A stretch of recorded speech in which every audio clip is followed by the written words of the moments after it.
Hey guys, tonight we're heading somewhere damp, quiet, and a little enchanted. You're standing at the edge of an Edwardian village just before sunrise, your breath fogging the cool air, your boots damp with dew that smells faintly of iron and hay. A thin mist drapes itself over the hedgerows like a half-forgotten dream, and somewhere in the distance, a rooster coughs indignantly at the coming light. You're here to find the old village well. A circle of moss-dark stones older than any house still standing, older, even, than the memory of who first dug it. You probably won't survive this if you forget your bucket, but that's a minor technicality. So before you get comfortable, take a moment to like the video and subscribe, but only if you genuinely enjoy what I do here. And hey, drop your location and local time in the comments. I love seeing who's awake out there in the quiet corners of the world. Now dim the lights, maybe turn on a fan for that soft background hum, and let's ease into tonight's journey together. The lane to the well curves through fields that glisten with a thin frosting of dawn moisture. The earth smells alive, the way only fields can after a cold night. A few sparrows flit between fence posts. You pass the postman's cottage. He's still asleep, though his boots wait by the door like loyal dogs. Everything feels suspended, poised between medieval past and Edwardian morning. You trudge onward, feeling the crunch of gravel underfoot, past an oak so old its branches are black with lichen. Beneath it lies the well, a squat, round structure of roughly cut stone capped with a weathered wooden roof. Its rope dangles like an old man's arm, stiff but determined. The bucket sways gently, catching the faintest hint of sunrise glinting off the brass handle. Historians still argue whether this particular type of village well, open, communal, and bound by superstition, was a direct survival from the medieval manor system or a later romantic reconstruction. Either way, the villagers treat it with an awe that feels older than history. You rest your hands on the stone rim, slick with morning condensation. The stones are uneven, patched in places where different generations repaired them with mismatched mortar. Beneath your fingers, faint grooves mark where centuries of ropes rubbed their slow circles. Some people say that if you trace the grooves in silence, you'll hear whispers of every person who's ever drawn water here, a story in murmured breaths. A sleepy cat appears, stretching luxuriously on the stones nearby, as if guarding the place. Cats and wells, an ancient pairing. In medieval times, people believed a cat's presence kept evil spirits from poisoning the water. You, naturally, doubt the science of that but can't help feeling the comfort of tradition. The village beyond the hedgerows is stirring. You can almost hear kettles beginning to hiss in cottages, boots scraping against thresholds, and the first smoke threading upward from chimneys. It's the Edwardian era. Trains thunder beyond the hills, telephones buzz in town halls. But here, on this lane, the world still spins as slowly as it did in the 14th century. You pull the rope, and it creaks with that specific wooden protest that only very old things make. Down it goes, past the rim, through a cool shaft smelling faintly of stone dust and old iron. The bucket clatters against the sides, then splashes, echoing up from the darkness like laughter from another time. For a moment you just listen, to water moving softly below, to your own breath clouding in the dawn air. That sound, the splash and the drip, is older than any empire. It's the same noise your ancestors might have heard before walking back through mud to their half-timbered homes. Water was a miracle then. It still is now, though we've learned to disguise it with pipes and plumbing. You haul the bucket up, muscles straining. The water gleams silver in the half-light. You notice little flecks of leaf floating near the surface, and for a ridiculous moment you think they look like miniature boats. You laugh softly. It echoes off the stone. Humor, like superstition, ages well here. Medieval villagers once believed that wells were portals, gateways between the living and the underworld. People would drop pins, coins, or even bits of bread into them as offerings to the spirits below. The Edwardians, more politely superstitious, still toss in copper pennies. For luck, they say, though no one quite remembers why. You reach into your pocket, find a button instead, and toss it in. The splash is oddly satisfying. Across the field, you see movement, someone else coming toward the well. She carries a smaller bucket and wears a shawl over her hair. Maybe a maid from the manor house or a farmer's daughter fetching water for tea. She nods politely but doesn't speak.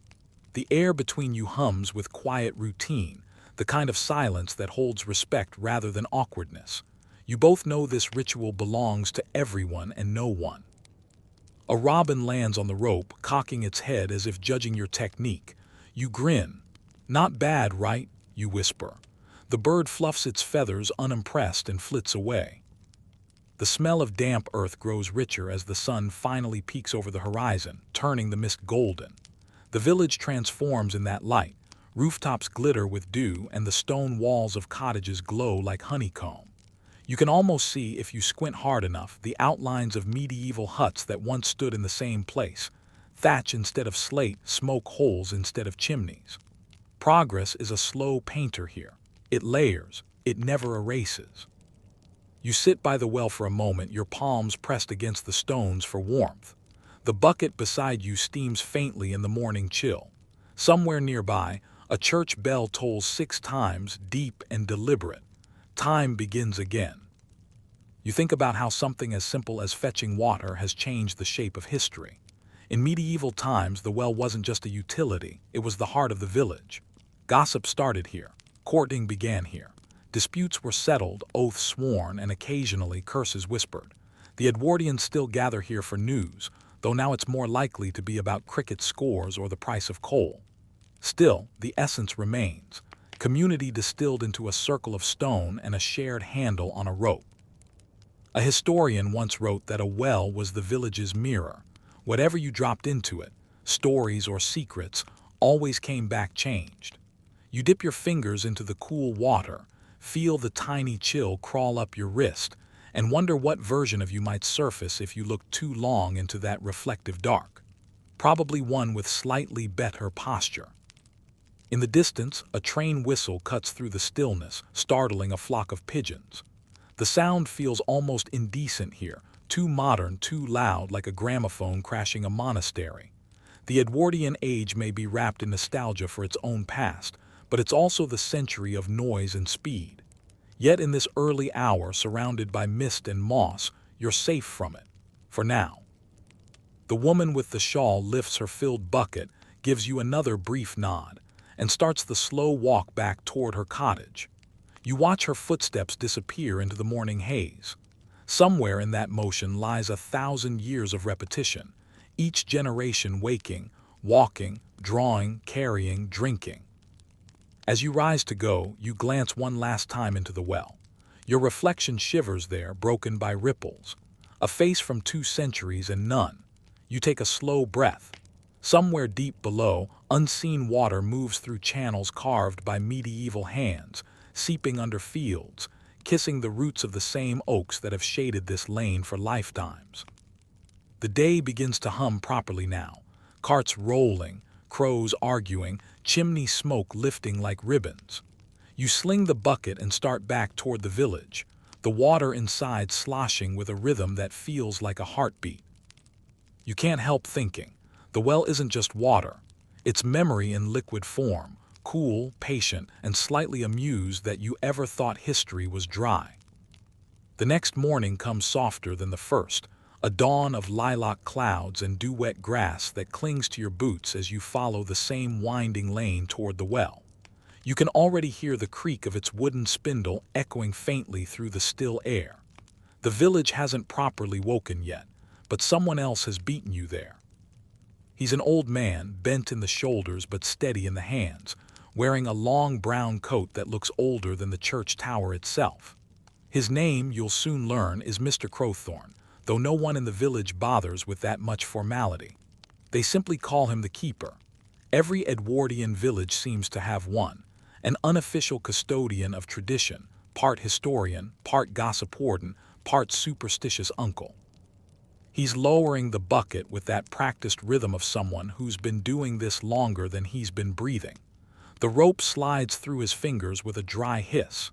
He looks up when he senses you, his eyes pale as the morning. "Best fetch early," he says, "before the sun warms the stone and wakes what's under it." You smile politely, hoping that last part was a joke. It is.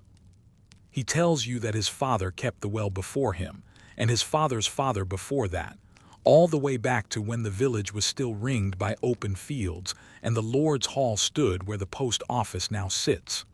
"We're not the owners," he says, "just the watchers. The water doesn't belong to anyone who's breathing." That's how seriously he takes it. As he speaks, his hands never stop working. He inspects the rope for fray, tests the pulley with a careful crank, and sprinkles a handful of coarse salt along the rim. You assume it's for traction or maybe pest control, but he catches your puzzled glance and mutters, "Old way of keeping the water sweet. Medieval logic. Edwardian persistence. Somewhere in between it actually works." He carries a small pewter cup attached to his belt, and after filling it he takes a single sip and tips the rest back into the well. "Give back a little," he murmurs, "else it turns on you." Historians still argue whether medieval well rituals were pagan survivals or merely practical habits disguised as superstition. Offerings of pins, flowers, or coins could have been gifts to local water deities, or simply a quaint way to mark gratitude for clean drinking water in a world that rarely guaranteed it. Either way, the habit refused to die. Mr. Crowthorne sets his bucket aside and squints toward the rising sun. "My grandmother," he says, "used to say that every well has a spirit, sometimes kind, sometimes cross. You treat it well, it'll bless your crops. You forget it and the milk'll sour before supper." He shrugs. "Seems fair enough, don't it?" You're about to reply when a flock of crows bursts from the nearby hedgerow, cawing as though someone just insulted their ancestry. The old man crosses himself without hesitation. "They don't like when strangers listen in," he mutters. You decide very wisely not to ask what refers to. The bucket creaks up once more, dripping cold jewels of water that darken the stone beneath it. You crouch beside him, curious about the rope's thick knots and dark stains. The texture is rough and slightly greasy, and he tells you they used to rub the fibers with tallow to keep them from rotting in the damp. "Same trick my great-grandsire used," he says proudly. "He learned it off a monk, back when monks knew everything worth knowing." You picture a medieval friar leaning over the same well, mumbling blessings between rope repairs, and realize how unbroken this chain really is. Time hasn't erased these gestures. It's only softened them, like water rounding a stone. A boy passes with a donkey cart full of milk pails, giving a cheerful wave. Mr. Crowthorne waves back but doesn't speak until the boy, gone from earshot. "That one never thanks the well," he grumbles. "Mark my words, one day his churn'll crack clean in two." You hide a smile behind your sleeve. Edwardian logic, half folklore, half petty village politics. But beneath the humor, there's a strange poetry in it. The idea that something as ordinary as water could demand gratitude. You lean over the rim again, peering into the shadow below. The surface is still and dark, catching only a faint reflection of the sky. Mr. Crowthorne stands close beside you now, and his voice lowers. "She's deep," he says, 40 feet and some, dug by hand. Might have told me they found bones once down near the bottom. Sheep maybe, or not. That or not sits in the air like an echo. You'd laugh if it didn't sound so matter-of-fact. The truth is, many old wells did serve double duty through history.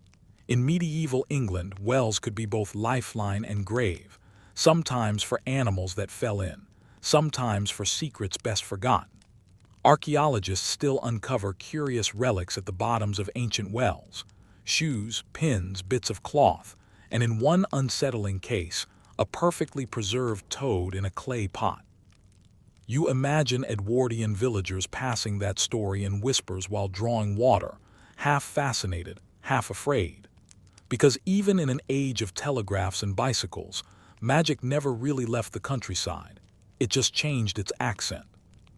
The keeper sits on a low stone bench by the well, pulling out a pocket watch with cracked glass. He doesn't check the time, he listens to it tick. She likes rhythm, he says absently. Noise comforts her. It's strangely tender, the way he refers to the well as she. As though the village depends on this unseen matron, patient and perpetually thirsty. Maybe it does. You hand him your bucket and he inspects it gravely. You're new, he says. Still shiny on the handle. Give it a good scuff next time, else you'll draw restless water.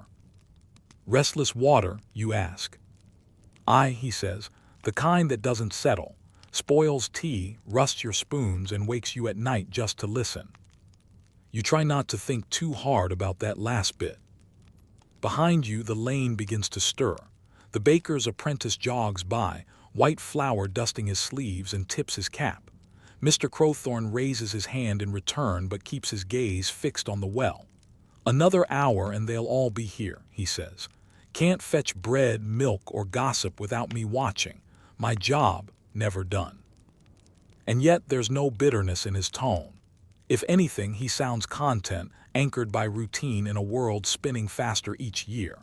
Steam engines, electric lamps, suffragettes, newspapers shouting change. But none of that touches the rhythm of the bucket and rope. He stands slow but steady and dusts off his coat. When I go, he says quietly, they'll need another keeper. Hope the next one listens. He glances at you. You listen well enough, maybe it'll be you.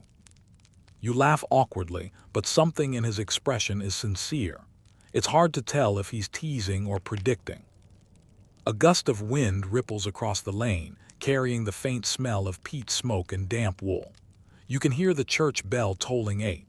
Time for breakfast in most homes, porridge, tea, and quiet conversation. But here, beside the well, time feels like it's stuck between heartbeats. The keeper gathers his tools, an old wrench, a tin cup, a small wooden charm carved in the shape of a fish. You notice he touches the charm before leaving, pressing it briefly to the well's stone lip. Then he nods to you once more. Don't draw more than you need, he says.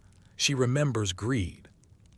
And with that, he shuffles off down the path, boots whispering through grass still heavy with dew. You remain for a while, listening to the faint creak of the bucket swaying in the wind. Beneath it, the water whispers back, constant and unbothered. Maybe he's right. Maybe the well does remember. After all, memory is just another way the past refuses to stay buried. You dip your hand once more into the cool depth, feel the sting of chill on your skin, and whisper something half silly, half solemn. Thanks. For a moment the water ripples, once, twice, and then goes perfectly still. By the time you reach the well the following morning, sunlight has already climbed past the church tower, scattering the mist into pale ribbons over the hedgerows. You're late by village standards. The good water has already been drawn, or so the older women will tell you with a wink that's half jest and half warning. You can still smell fresh bread drifting from the baker's cottage and wood smoke curling lazily from the forge. Yet here, near the well, the air carries another scent entirely, something green, sharp, and faintly floral, like crushed nettles and rosemary. At first you think it's simply spring, but then you notice them, small bundles tied to the wooden roof beams above the well. Some are plaited with straw, others bound with colored thread. A few hold sprigs of herbs, rosemary, sage, yarrow tied into careful knots. One, disturbingly, seems to contain the shriveled remains of a bird's foot. You step closer, curiosity outweighing sense, and count at least a dozen of the strange trinkets, each swinging gently in the breeze like sleepy pendulums. A woman stands nearby, arranging more of them on a wicker tray. She's in her 40s perhaps, with sleeves rolled neatly to her elbows and a shawl patterned with faded violets. Her hands move deftly, looping string around each bundle, humming all the while in a tune you don't recognize. She looks up when she senses you watching. "Morning, love," she says with a smile that's warmer than her eyes. "Mind your step. Don't knock the charms, some are new, some are mending." You thank her, feeling slightly foolish, and ask what they're for. She laughs softly, not unkindly. "Same as they've always been for. To keep the water clean, to keep the children healthy, to keep the men from wandering where they shouldn't. You raise an eyebrow. That's a lot of pressure for one bunch of twigs. She grins. Oh, these old things have more faith in them than the vicar's sermon. Her name is Mrs. Elspeth Gray, though half the village simply calls her the hedgewife. Not witch, of course. That word has grown too sharp-edged for Edwardian politeness, but hedgewife fits neatly between superstition and social respectability. She sells poultices, charms, and advice, and occasionally discretion. She offers you a closer look. Each bundle has its own pattern: willow twigs for strength, rowan berries for protection, lavender for calm dreams, and she taps one thoughtfully, a tiny glass vial filled with salt water. A witch bottle, she says. Old style. They used to bury them under doorsteps to trap bad spirits. I just hang mine where the air can see in. Freshens the place up too. The bottle is small and cloudy, sealed with wax. Something rattles inside, pins perhaps, or pebbles. She explains that in the medieval days people filled them with sharp things, nails, hair, even urine, to confuse or repel any malicious spirit sent their way. They say when the spirit tries to get out, it cuts itself on the pins and gives up, she adds cheerfully, as if discussing jam recipes. Historians still argue whether witch bottles were more superstition than symbol, but hundreds have been found buried under Old English houses, most dating from the 16th to 18th centuries. Yet somehow, here in the calm of Edwardian respectability, they've survived, not as fear but as folk art. Mrs. Gray lifts another charm and sniffs it approvingly. I tell the children it's to keep frogs from the well, she says. That's what my grandmother said, but really it's to keep sorrow from the house. You watch her hang the bundle with a gentle hand, the twine creaking against the wooden beam. The herbs brush together softly in the breeze, releasing their scent. And does it work, you ask? She tilts her head. Depends what you mean by work. No one's drowned and the frogs keep their distance. That's good enough for me. Behind you, another voice joins in, a younger woman balancing two metal pails. She says that now, the newcomer calls teasingly, but last year she dropped half her lavender in and blamed me for angering the spirits. Mrs. Gray rolls her eyes. Don't listen to Maggie Finch, she'll tease the sense out of you. Maggie grins, better that than the pennies. The two women laugh easily, the sound like water over stones. You realize this morning ritual, fetching, gossiping, teasing, has been performed for centuries in the same cadence. The medieval well once echoed with talk of crop failures and sheep counts. The Edwardian one hums with discussions of school fees, railway fares, and the stubbornness of husbands. The topics change, the rhythm does not. You ask if they believe in the old stories, the spirits, the luck, the blessings. Maggie shrugs. Believe? No, but you never tempt what you can't see. It's the perfect summary of English rural philosophy. Mrs. Gray gestures for you to come closer again. If you're drawing water for drinking, make sure you turn the handle 3 times clockwise before lowering the bucket. Once for the sun, once for the moon, once for the well itself. You hesitate, suspecting a prank. She winks. Doesn't make a difference to the water, but it keeps nosy historians guessing. You try it anyway just to humor her. The crank squeaks in obedient circles. The rope dips, the bucket splashes, and as it rises again, sunlight glints off the surface, breaking into a tiny rainbow. Mrs. Gray nods approvingly. See, she likes you. The she, of course, being the well. It seems everyone personifies it in their own way. Keeper Crowthorne calls it her as though she's an old friend, while Mrs. Gray treats it like a benevolent aunt with moods to manage. You wonder whether the medieval villagers saw it as a goddess, or a gate, or just a hole full of necessary mystery. A mild wind ripples across the green. You glance at the charms again, watching them sway gently, casting tiny shadows over the stone rim. Mrs. Gray lowers her voice, almost conspiratorial. You know, they say once every 100 years the well chooses someone. Marks M somehow. Never said what for. My gran swore she saw the last one. had a streak of white in his hair and never took sick a day in his life. You chuckle, but part of you listens more closely than you mean to. She continues, "Some say it's luck, some say it's debt. Depends what the well wants back." The younger woman snorts. "Don't start that again, Elspeth. You'll scare the poor soul off." "Only if they've got something to fear," she replies lightly, eyes twinkling. The conversation drifts to simpler things: bread prices, a broken churn, the vicar's sermon last Sunday. You catch bits of medieval vocabulary woven casually through: glebe field, fallow week, Michaelmas fair. The language itself carries history, words surviving like fossils in daily speech. As you fill your bucket, you notice a faint glimmer in the water, something metallic near the bottom. You lean closer, careful not to lose your balance.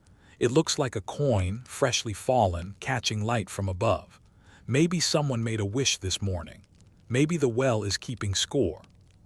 You tell Mrs. Gray what you see, and she smiles knowingly. "That'll be one of mine," she says. "Dropped a halfpenny in last week for luck. Mind you don't take it out, luck's like bread, best left to rise on its own." Her words stick in your mind as you start the walk back toward the cottages. The lane feels different now, alive with murmurs of unseen things. The hedges are bursting with buds, the stream gurgles beside you, and above it all floats the faint chime of charms clinking in the wind. Halfway home, you stop at a wooden gate to rest the bucket on a post. A robin hops close, tilting its head. You've seen this one before, the same judgmental bird from your first morning. "Well," you ask softly, "do I pass the test?" The robin ruffles its feathers, unimpressed as always, and flies off toward the churchyard. By the time you reach your door, the bucket's half empty from sloshing, but you don't mind. The water you have left is cool and clear, with a faint scent of rosemary that must have drifted from one of Mrs. Gray's charms. You pour it into a jug, and as it splashes, it seems to shimmer for a heartbeat, as though the sunlight itself bowed to watch. You can almost believe the well marked you after all.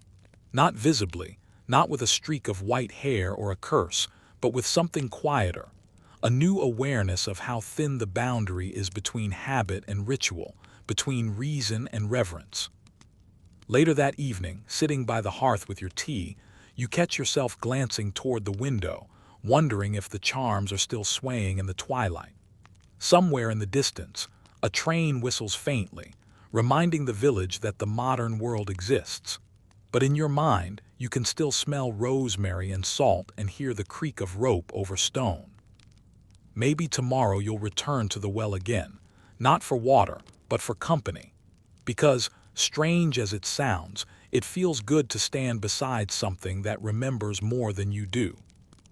And if you happen to carry a charm of your own, perhaps a small one made of thread and laughter and curiosity, no one in the village will think you foolish. They'll just nod knowingly and whisper, "Ah, the well's chosen another listener." The morning drifts in quiet as dust. From the cottage window you watch mist slide across the meadow, the color of milk thinned with ash. Somewhere far off, a plowshare grates against stone and a man curses softly. Already the fields have claimed their keepers for the day. What remains in the village are the women who wait. You feel it before you see it, the shift in sound. Once the men have gone, the lanes grow still except for crows and the rhythmic click of distaffs. Inside each doorway, women turn to the work that fills the hours between leaving and returning. Spinning, mending, stirring, whispering. At your neighbor's, Mrs. Carver sits by the hearth with her wheel. Her shawl has slipped to her elbows. The muscles in her forearm gleam as she draws the wool. The spindle hums like a cat purring. She talks as she works, not to you but to the air, the way people talk who have learned that silence answers back if you let it. "They'll be late with the plow," she says.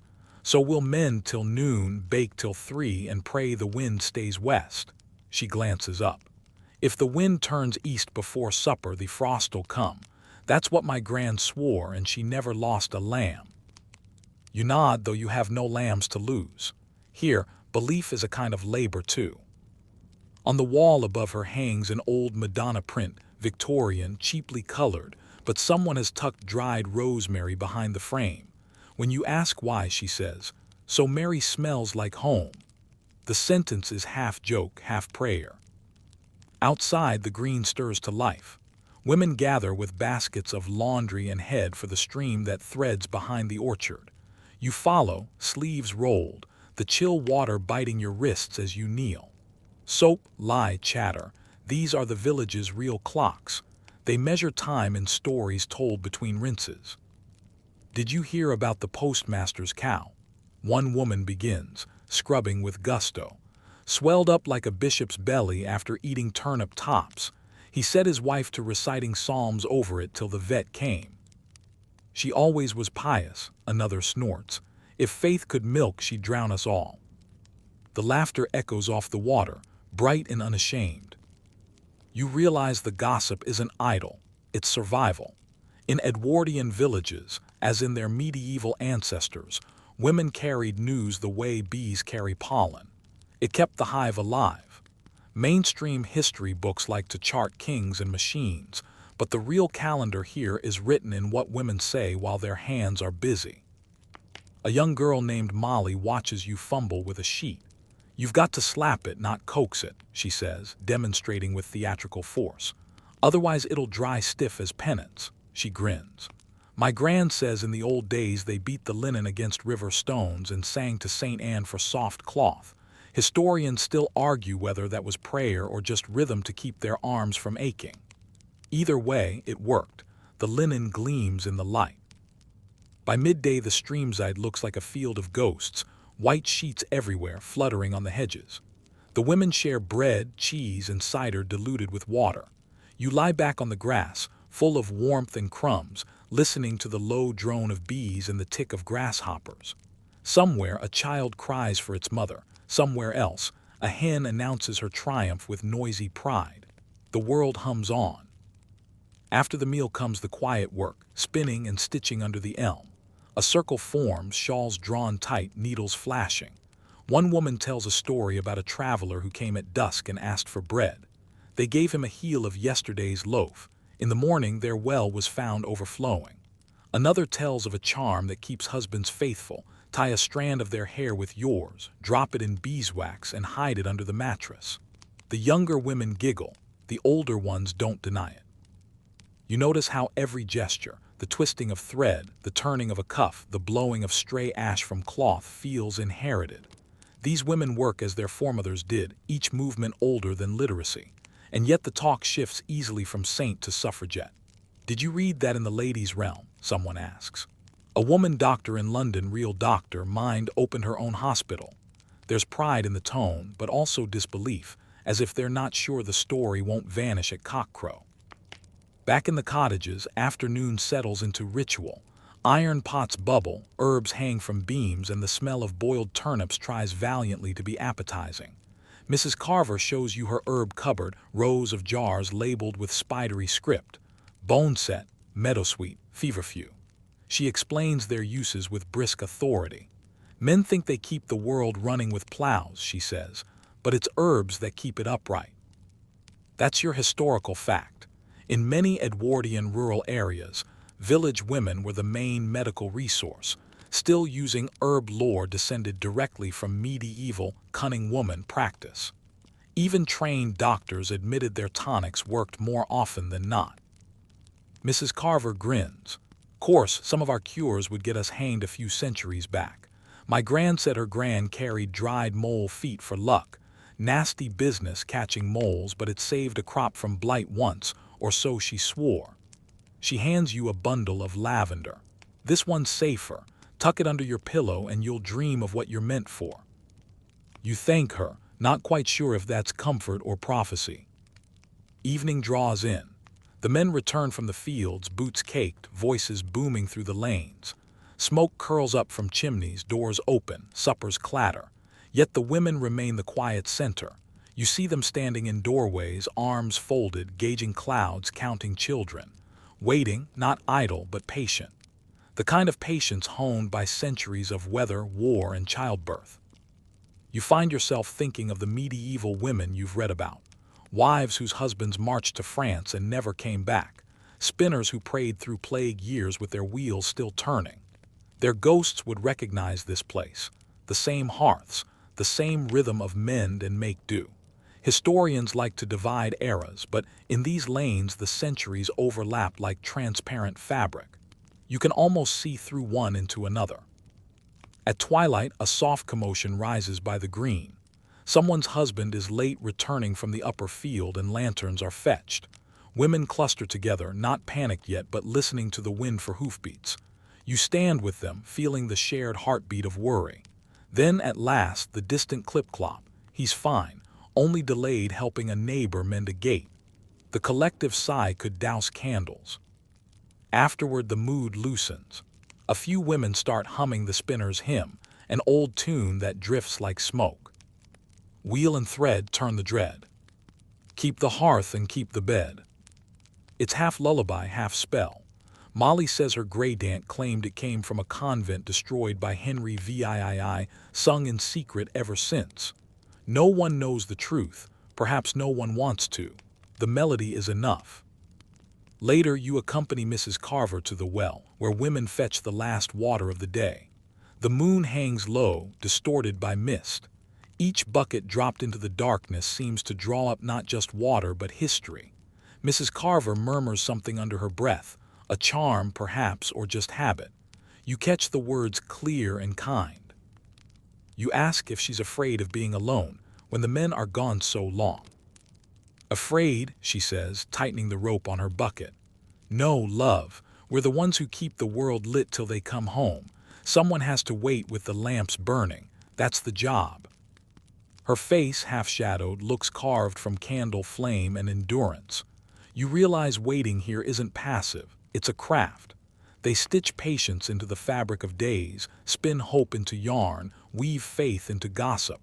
Without them, the village would unravel before sundown. As you walk back, lamps bloom in windows like small suns.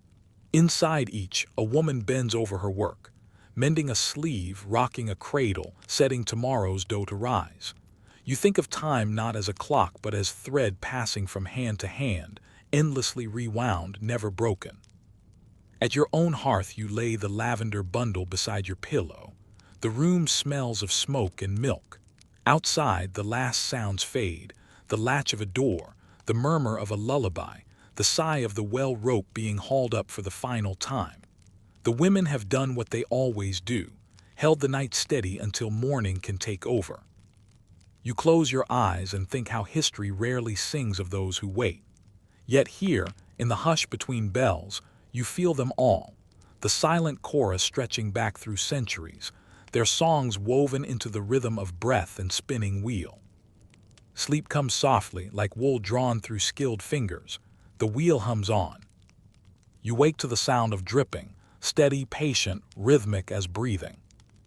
Rain has fallen all night, and now it slides from the thatch in clear ribbons, pattering onto puddles that shine like spilled pewter. The air smells of damp wool, wet leaves, and something faintly metallic, the taste of morning in an old village. When you step outside, your boots sink into soft mud, the kind that swallows your heel with a wet sigh. The lane is a miniature river, glinting between the hedgerows, winding downhill toward the heart of the valley. That, of course, is where the stream lives, the quiet sibling of the well, never still, never tamed. You follow it, because everyone eventually does. The path begins narrow, hemmed by brambles and hawthorn. Birds stir in the hedges, blackbirds, sparrows, one insolent robin that hops along ahead of you like a self-appointed guide. The sky is pale and colorless, the kind of half-light that belongs to neither dawn nor full day. As you walk, the sound of running water strengthens. It's a voice, low, continuous, threaded with centuries. This same trickle once turned the wooden wheels of medieval mills, washed the wool of monks' habits, cooled the throats of oxen, and drowned a few regrettable secrets. You can almost hear them if you listen long enough. A wooden gate appears, its latch slick with rain. Beyond it lies a meadow veined with rivulets, all leading toward the main stream, the lifeline of the parish. You hop over a puddle and step into the open field. The ground hums faintly as though full of hidden pipes, but it's only the rush of unseen channels, the old irrigation ditches first dug in the late Middle Ages. There's your mainstream historical fact. Much of Edwardian rural England still used medieval water management systems, ditches, leats, and mill races laid out by monks or manorial stewards centuries before. The names stuck: Monk's Drain, Abbey Cut, Mill Stream. They appear on maps like faint scars of memory. You crouch to touch the surface. The water is shockingly cold, as if it hasn't quite forgiven you for existing in the 20th century. A leaf floats past, oak, brown and curled, spinning slowly like time itself taking a lazy twirl. Further down, you spot an old stone marker half sunk in moss. Its letters are nearly erased, but you can just make out Tithe Brook bound. The marker looks dull and harmless, but it represents ownership, which in this village is serious business. If you so much as move that stone an inch, 3 neighboring farmers would descend upon you faster than you can say water rights. Even now, in 1907 or thereabouts, villagers still argue over who owns what puddle. Water, as the blacksmith once told you, doesn't care about fences, but men do. He's right. Medieval England learned early that whoever controlled the flow controlled survival. That's why every monastery, every manor, every hamlet developed elaborate rules. Who could draw from the stream, who could water livestock, who must clean the channels each spring. And the strangest part, many of those same rules still apply in Edwardian times. The parish clerk keeps a leather-bound ledger of water duties, each name written in the same crabbed hand for generations. It's dusty, half unreadable, but legally binding all the same. Historians still argue whether these customs were efficient community management or just medieval bureaucracy that refused to die. You lean toward the latter. After all, any system requiring 3 committees to discuss a ditch probably wasn't divine inspiration. The stream itself isn't grand. It winds modestly through reeds and alder roots, no wider than a cart's length, yet it carries the lifeblood of the valley. You follow the bank, noting how cottages huddle close, facing toward it as if to keep an eye on their oldest friend. A boy appears on the opposite side, balancing on a log with a bucket. He grins and waves a stick like a sword. You wave back. For him, this water is adventure, frogs, skipping stones, fish tailies. For his parents, it's everything from laundry to livestock. The same element, 2 entirely different economies. You pause where a small wooden footbridge crosses the stream. The planks creak beneath your boots, and underneath, the current hums like a secret whispered through the ages. Someone has nailed a tin sign to the railing: private water, no drawing. You roll your eyes.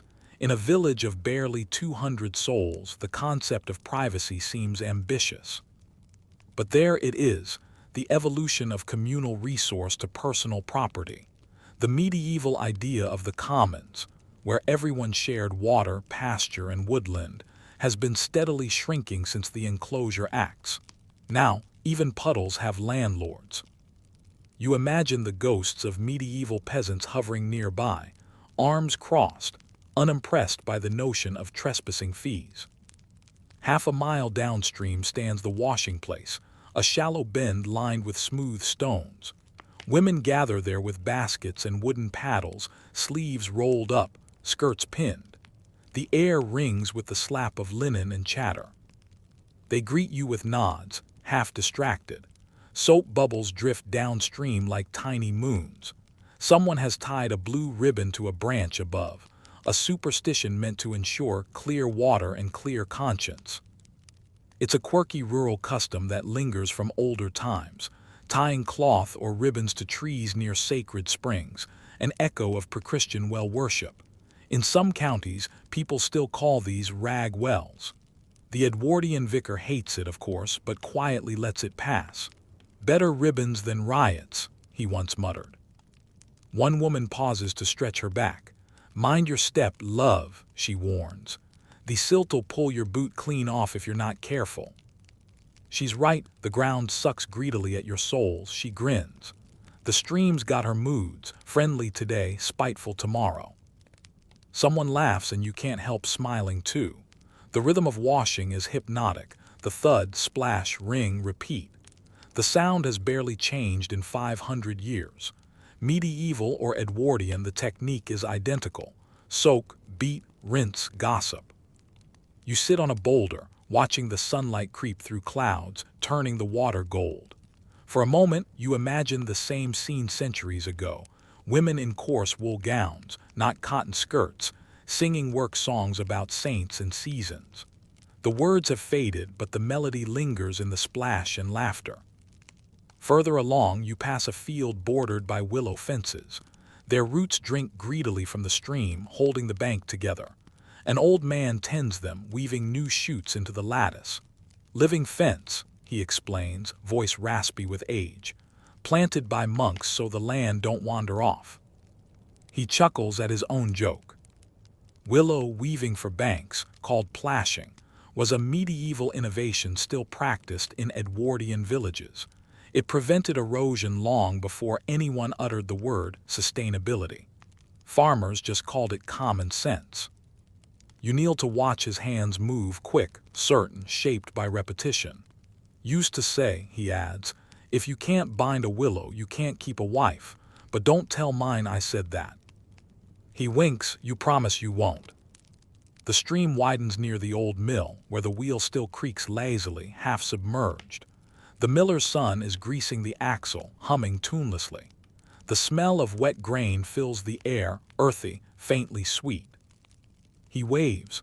Water's good today, strong flow, might get 3 sacks ground before dusk. You nod, watching the wheel turn, scattering spray like diamonds. How long's this one been running? Since before anyone wrote it down, he says. My great-granddad said his granddad called it the new mill, so at least 4 centuries. He's not wrong. Many Edwardian mills still rested on medieval foundations, some even reusing original wooden gearing. The machinery may have been patched with iron and hope, but the logic was unchanged. Water equals power. Sometimes, he adds, leaning on his wrench, I wonder if the stream remembers when it first turned the wheel, whether it minds doing the same job every day. You grin, maybe it enjoys the company. Or maybe it's waiting for a holiday, he replies deadpan. You both laugh, the water wheel groans in sympathy. Beyond the mill, the stream bends through a copse of elder trees. The ground here is soft, silent. Sunlight filters through leaves in trembling patches. You notice flat stones forming a sort of stair down to the water's edge. Locals call this spot the stepping. No one builds such neat symmetry by accident. Perhaps it was once a ford or a ritual crossing. Children use it now to chase tadpoles, but centuries ago, maybe monks washed relics here before processions. You stand still, letting the quiet fill you. The only sound is water licking stone and the faint hum of insects. The scene feels timeless. If someone whispered in Middle English right now, it wouldn't seem out of place. And that, you realize, is the strange enchantment of Edwardian rural life. The medieval isn't gone, it's merely disguised. The stream doesn't care who builds cottages or wears top hats. It carries the same mud, the same song. Historians still debate whether the Edwardian countryside truly preserved medieval customs or simply romanticized them through nostalgia. You suspect both. Some traditions survive because they work, others because they're beautiful lies people don't want to wake from. By late afternoon, the sky clears. Children paddle barefoot where the bank slopes gently. A dog splashes in pursuit of a stick. Laundry flaps on a line strung between 2 willows. The world smells of grass and soap and slow contentment. You sit, shoes off, letting the cool water swirl over your ankles. Tiny fish flicker like sparks. It's impossible to tell where the centuries end and the moment begins. Somewhere upstream, you can still hear the faint echo of the church bell, the same tone that guided monks to prayer and now tells farmers it's tea time. You realize the bell's voice and the stream's voice are part of the same choir. Time and water, both flowing, both eternal. A dragonfly lands on your knee, wings iridescent in the sun. You whisper hello as if it's listening. It probably isn't, but then again, in a place this old, you never know who's keeping watch. The stream murmurs something unintelligible, soft and constant, a lullaby older than language itself. You lean back on your elbows, half smiling, and let it sing you into stillness. By late morning, the stream's chatter fades behind you, replaced by another kind of music, the clink of mugs and the low thrum of laughter drifting from the village inn. It sits right where the lane bends toward the green, half-timbered and sun-tilted, with a painted sign swinging lazily in the breeze. The King's Bucket. The image beneath shows a smiling monarch hoisting a foaming jug, slightly cross-eyed, as if he's had too many rounds of his own endorsement. You push open the door and warm air hits you. Malt, smoke, yeast, and faintly burnt toast. Inside, light slants through wavy glass onto oak tables so polished they shine like puddles. Behind the counter, the publican wipes a tankard with a towel that's seen better centuries. "Morning," he says, voice rough as gravel. "You're early. The kettle, not yet whistled, but the ale's never asleep." You grin. Of course it is. In Edwardian villages, ale is still practically breakfast. The man slides a small jug toward you. The color is deep amber, cloudy, alive with tiny flecks of yeast. You take a cautious sip. It tastes of bread and honey and something faintly earthy, like drinking a story about soil. "Home brewed?" you ask. "Always," he replies proudly. "Same yeast strain me grandfather stole from the abbey before Henry shut it. Historians still argue whether that's true, but it makes a fine tale." You laugh, wiping foam from your lip. There's your first historical fact. Most rural English ale in both medieval and early modern periods was fermented using yeast strains descended from monastic brewing traditions. Monks perfected the art long before the Reformation scattered them, and their recipes, across the countryside. The inn's low ceiling makes you duck instinctively. Wooden beams sag like tired shoulders. Every surface bears centuries of human touch, elbows, coins, tears. In the corner, a dog snores beside the hearth. On a nearby table, two old men argue amiably about whose turn it is to fetch another round. You listen as one of them mutters, "Back in my day, water weren't fit for pigs. You drank ale or you died of the pump." That's not exaggeration. In medieval times, small ale, lightly fermented, low-alcohol beer, was safer than water, which crawled with bacteria long before germ theory existed. It wasn't about inebriation. It was sanitation disguised as merriment. Even children drank it, though a child's hangover probably looked a lot like a nap. You lean against the counter, eyeing the copper brewing kettle behind the bar. It glows faintly in the firelight, dented but dignified like a retired knight. The publican pats it affectionately. "Been in this family since 1620. Boiled enough barley to flood the village twice over." He chuckles. "Funny thing, though, folk used to swear by ale for everything: thirst, toothache, childbirth. Now the doctor tells M to drink boiled water. Imagine that water. We've come full circle, only fussier." And that's your pivot. Somewhere between plague years and gaslight, England fell in love with tea. Hot, civilized, suspiciously foreign. It begins, as most strange loves do, with curiosity. You leave the inn and wander toward Mrs. Pennington's tea room, a modest cottage with lace curtains and a bell that tinkles as you enter. The smell is instantly soothing: tannin, sugar, warm scones. A gramophone plays a waltz faintly out of tune. "Good morning, dear," Mrs. Pennington says, appearing like a benevolent ghost in lavender silk. "Take any table you please, except that one. It wobbles dreadfully." You sit by the window where sunlight filters through crocheted doilies, scattering flower-shaped shadows on the cloth. She brings a teapot that looks big enough to baptize a cat and pours amber liquid into a thin china cup. The steam rises in elegant ribbons. Ceylon, she announces proudly. Or maybe Darjeeling. I forget which jar I opened. Both taste like ambition. You sip. The taste is sharp, clean, utterly unlike ale. It's modernity distilled, colonial imports, porcelain precision. Mrs. Pennington sits opposite, folding her hands. You know, my grandmother thought tea was the devil's broth. Said if you heated water without barley in it, the saints would wither. She laughs softly. But she changed her mind after tasting sugar. There's your quirky tidbit. When tea first reached rural England in the 18th century, many villagers boiled it, poured out the liquid, and ate the leaves with butter, believing that was the proper method. Recipes for buttered tea leaves genuinely appeared in pamphlets before someone corrected them. Mrs. Pennington refills your cup. Strange, isn't it? We used to brew for safety, now we brew for manners. A lady doesn't sweat ale in company, she steeps civility. You nod, half entranced by the gentle rhythm of her pouring. The teapot clicks against the cup like a polite metronome. Outside, children chase a hoop down the lane. Inside, the clock ticks, slow, deliberate, almost musical.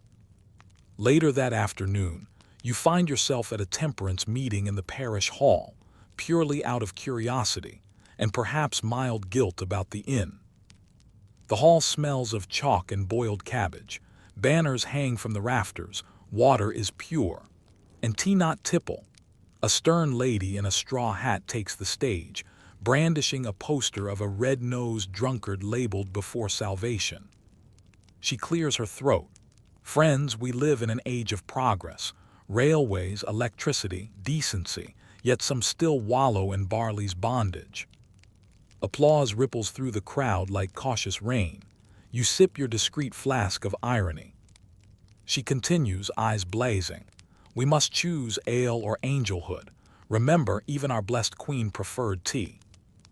You imagine Victoria nodding approvingly from heaven, teacup raised, and nearly choke holding in laughter. Still, beneath the earnestness, there's truth. Temperance genuinely reshaped Edwardian drinking culture. Pubs faced curfews, Sunday restrictions, even closure campaigns. Alehouses became coffee taverns. Water, not ale, was moral now. But you can't help thinking how history loops. In medieval times, ale was virtue, proof you boiled water, guarded health. Now, abstinence claims the same moral high ground. Boiling remains righteous, only the flavor changes. Historians still argue whether the temperance movement was about public health or social control. Did reformers want sober workers or obedient citizens? Probably both. The line between cleanliness and conformity tends to blur when poured into a cup. After the meeting, you step into the cooling dusk. A breeze carries the scent of hops from a nearby garden, someone still brewing quietly, defying banners. The church bell tolls 7. Its sound mingles with a faint hiss of kettles behind cottage walls. You follow the lane back toward the green. Through open windows, you glimpse snapshots of domestic ritual.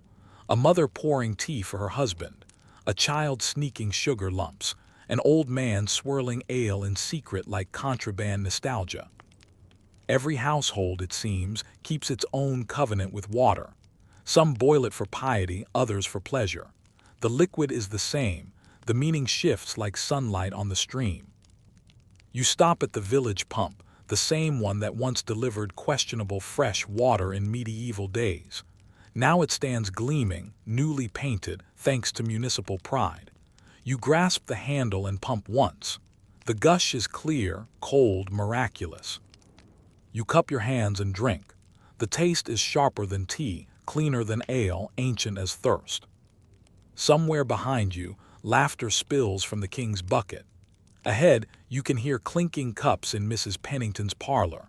Between them stands the pump, neutral ground, where history flows from one vessel to another. You realize that what changed most wasn't the water but the story people told about it. The monks called it blessed.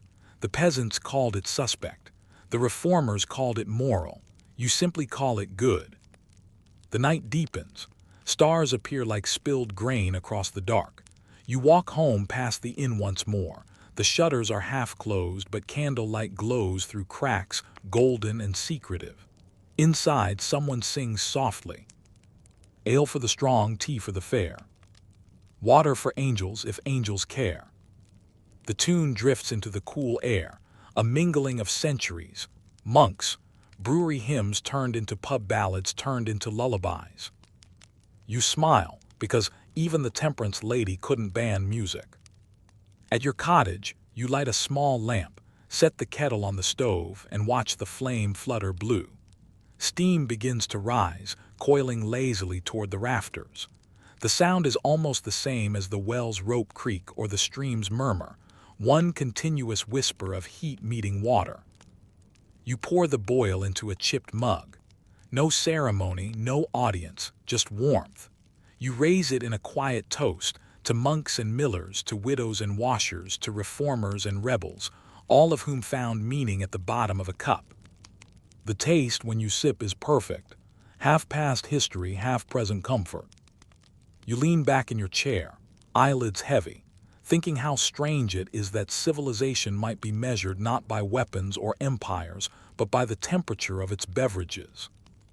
Outside, the wind sighs through the hedges, smelling faintly of barley and rain. Somewhere a kettle whistles, somewhere else a cork pops, and between them, in that small hush of twilight, you finally understand the simple alchemy of survival. Boil the water, tell a story, pass it on. You wake to hammer blows. Not angry ones, not violent, measured, sure, as if someone somewhere is counting time by sound instead of numbers. Tonk, tonk, tonk. Each strike echoes across the village green, rolling under doorways and up chimneys like a heartbeat made of iron. You know that rhythm. Everyone does. It's the blacksmith, of course, the most reliable alarm clock in England long before bells learned punctuality. You follow the sound. Down past the well and around the curve of the lane, the forge squats like a friendly dragon, low roof, wide doors thrown open to the morning. Inside, orange light pulses against soot-black beams. The air smells of ash and sweat and something sharp, like lightning trapped indoors. The smith, broad as a wardrobe and half as talkative, lifts a glowing horseshoe from the coals with tongs the size of a toddler. He turns it once, twice, then lowers it into the water trough. Steam bursts upward with a hiss so sudden it startles your heartbeat. Sorry if she spat at you, he grins. She's a jealous lady, this trough. The cooling water seethes for a moment, then stills, surface shimmering with oil and soot. He fishes out the finished shoe, tosses it onto the bench, and wipes his brow with a rag that used to be white somewhere back in the 1840s. That's one for old Maggie, he says. The mare's feet wear faster than the squire's patience. You smile. Mind if I watch a while? Only if you stand where the sparks don't fancy landing. You find a corner by the door, close enough to feel the heat, far enough not to smolder. The forge is a universe of opposites, fire and water, heat and cool, noise and silence. Every clang feels ancient, ritualistic, older than the walls themselves. And in a way it is. Because here's your mainstream historical fact. Blacksmiths were among the most essential and respected tradesmen of medieval society. They forged plowshares, nails, hinges, armor, and every other necessity of survival. Their guilds, some dating to the 12th century, wrote strict codes of practice, regulating apprenticeships, prices, and even moral conduct. Those customs, surprisingly, persisted well into Edwardian times. The smith gestures at a faded parchment nailed beside the hearth. It lists the rules of craft. You squint. No apprentice shall work the bellows on Sundays. Each man shall quench his work in clean water only. A fair wage for a fair weight of iron. He grins when he sees you reading. Copied that from an old guild charter, they say. My father swore the original hung in York Minster before Cromwell turned the monks out. Historians still argue whether that's true, but it sounds grand, doesn't it? You nod, it does. He plunges another rod into the coals, pulls the lever for air, and the fire roars like applause. The glow deepens until the metal turns white-hot, liquid at its core. Then comes the dance: hammer, anvil, water. It's mesmerizing, almost hypnotic. The rhythm becomes breathing, the sparks like fireflies. Every strike sends ripples across the trough until it seems to pulse with the same heartbeat as the hammer. "Funny thing about the trough," he says over the din. "People think it's just for cooling, but it's where the spirit lives. The old smiths believed the water carried luck or temper, depending how you treated it." You raise an eyebrow: superstition or science? "Bit of both," he admits. "Quenching does change the iron's grain, but they used to drop coins in for blessings too. Sometimes a hair from a horse they fancied lucky. Once my grandfather found a dead mouse floating in ours." He pauses: "Said it improved the steel. I didn't ask how he measured that." There's your quirky tidbit. In several rural English counties, blacksmiths genuinely practice small rituals before quenching: coins, herbs, even whispered charms to calm the water. Some for metallurgy, some for mischief. He takes a sip from a jug of cider and offers it to you. "Careful, it's stronger than confession." You decline politely. The steam already has your head light enough. Outside, a child peers in, the same boy you saw at the stream earlier, watching wide-eyed as sparks leap from the anvil. "Mr. Hobbins," he calls, "can you make me a sword?" The blacksmith chuckles. "Sword? What would you fight, lad, the geese?" The boy scowls. "For dragons."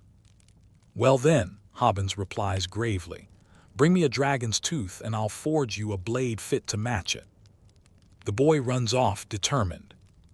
You grin. You just guaranteed he'll dig up half the meadow. "Good," Hobbins says. "Ground needs turning anyway." As the day warms, farmers begin dropping by, each with a repair to request, a tale to tell. One brings a scythe with a nick the size of a sparrow's beak. Another needs nails for a new cart. Each pays not in coin but in promises: a sack of oats, a day's help come harvest. You realize this barter economy hasn't changed since medieval times. Money may circulate in cities, but in villages like this, trust is still the currency that spends best.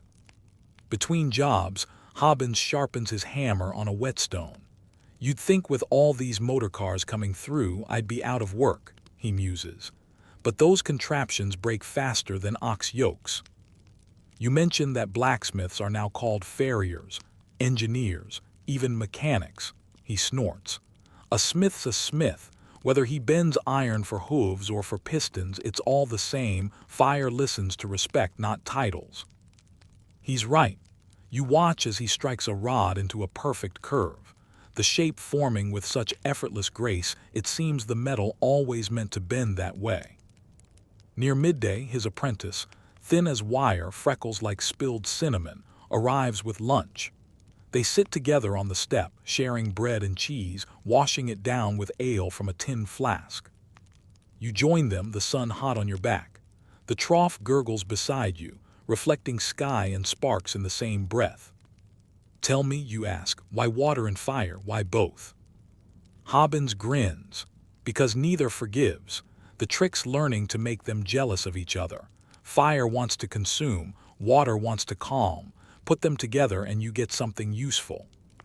He tosses a crumb to a passing chicken. "Life's mostly like that too." You can't argue. He stands, brushing off crumbs, and heads back to the forge. "You know," he adds casually, "they used to say smiths had the devil's ear. That's why the church gave us our own patron, St. Dunstan. He pinched the devil's nose with tongs once, legend says. Ever since, we've kept both sides on speaking terms." He laughs, but there's something reverent behind it. You look again at the trough, its water dark, flecked with floating ash, and imagine faces swirling beneath, watching. Afternoon stretches long and drowsy. Outside, bees drift between the forge's lilac bushes. Hobbins keeps working, sweat streaking his arms, movements unhurried but unrelenting. The hammering becomes background music, steady as heartbeats. You wander behind the forge where the scrap pile rises, twisted nails, horseshoes gone to rust, broken hinges. Even decay here has dignity. Every piece once served something necessary. You pick up a horseshoe, its curve rough but balanced. It hums faintly with remembered heat. By the fence stands a small wooden trough filled not with water but milk.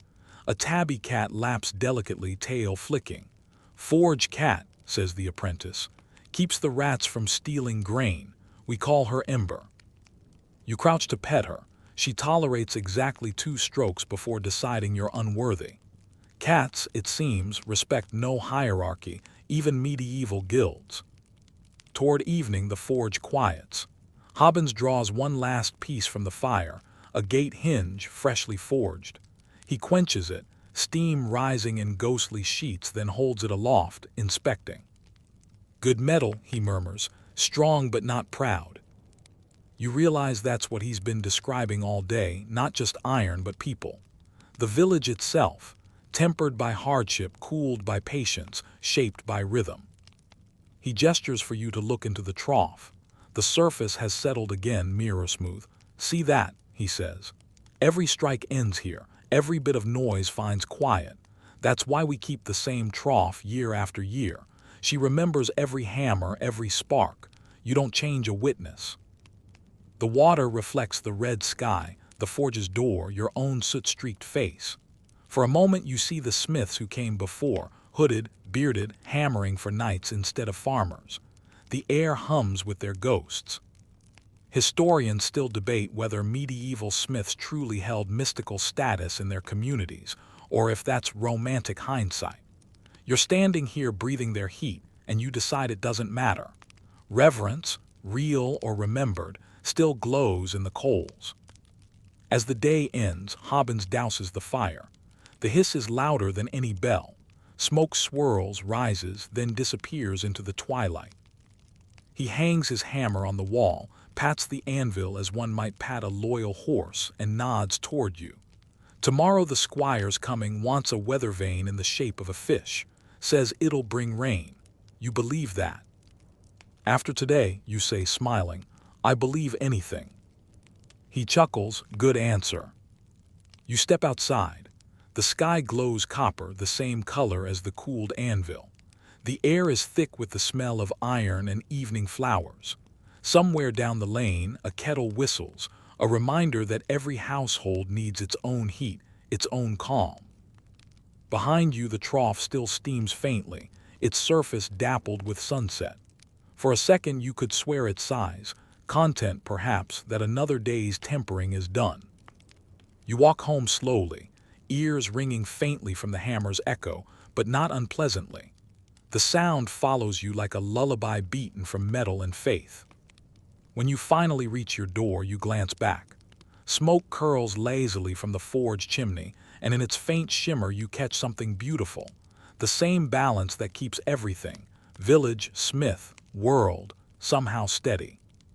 Fire and water, always arguing, always making peace. The morning bells begin long before the sun has decided what kind of day to be.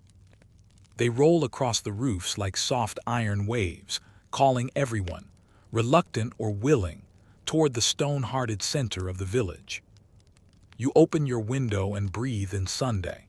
It smells of soap, starch, and something faintly sweet, maybe lilies from the churchyard. Somewhere down the lane, a mother scolds a child for getting mud on his boots before service, which is an excellent metaphor for humanity if ever there was one. You follow the sound of bells through the mist. Every door seems to release a trickle of people dressed in their cleanest respectability. Bonnets pinned, collars sharp, hats brushed to the sheen of moral certainty. Even the geese look solemn, gathered like ushers near the gate. Inside, the church is cool and patient. Candles hiss faintly where yesterday's drafts still linger. The aisle smells of beeswax and wet stone.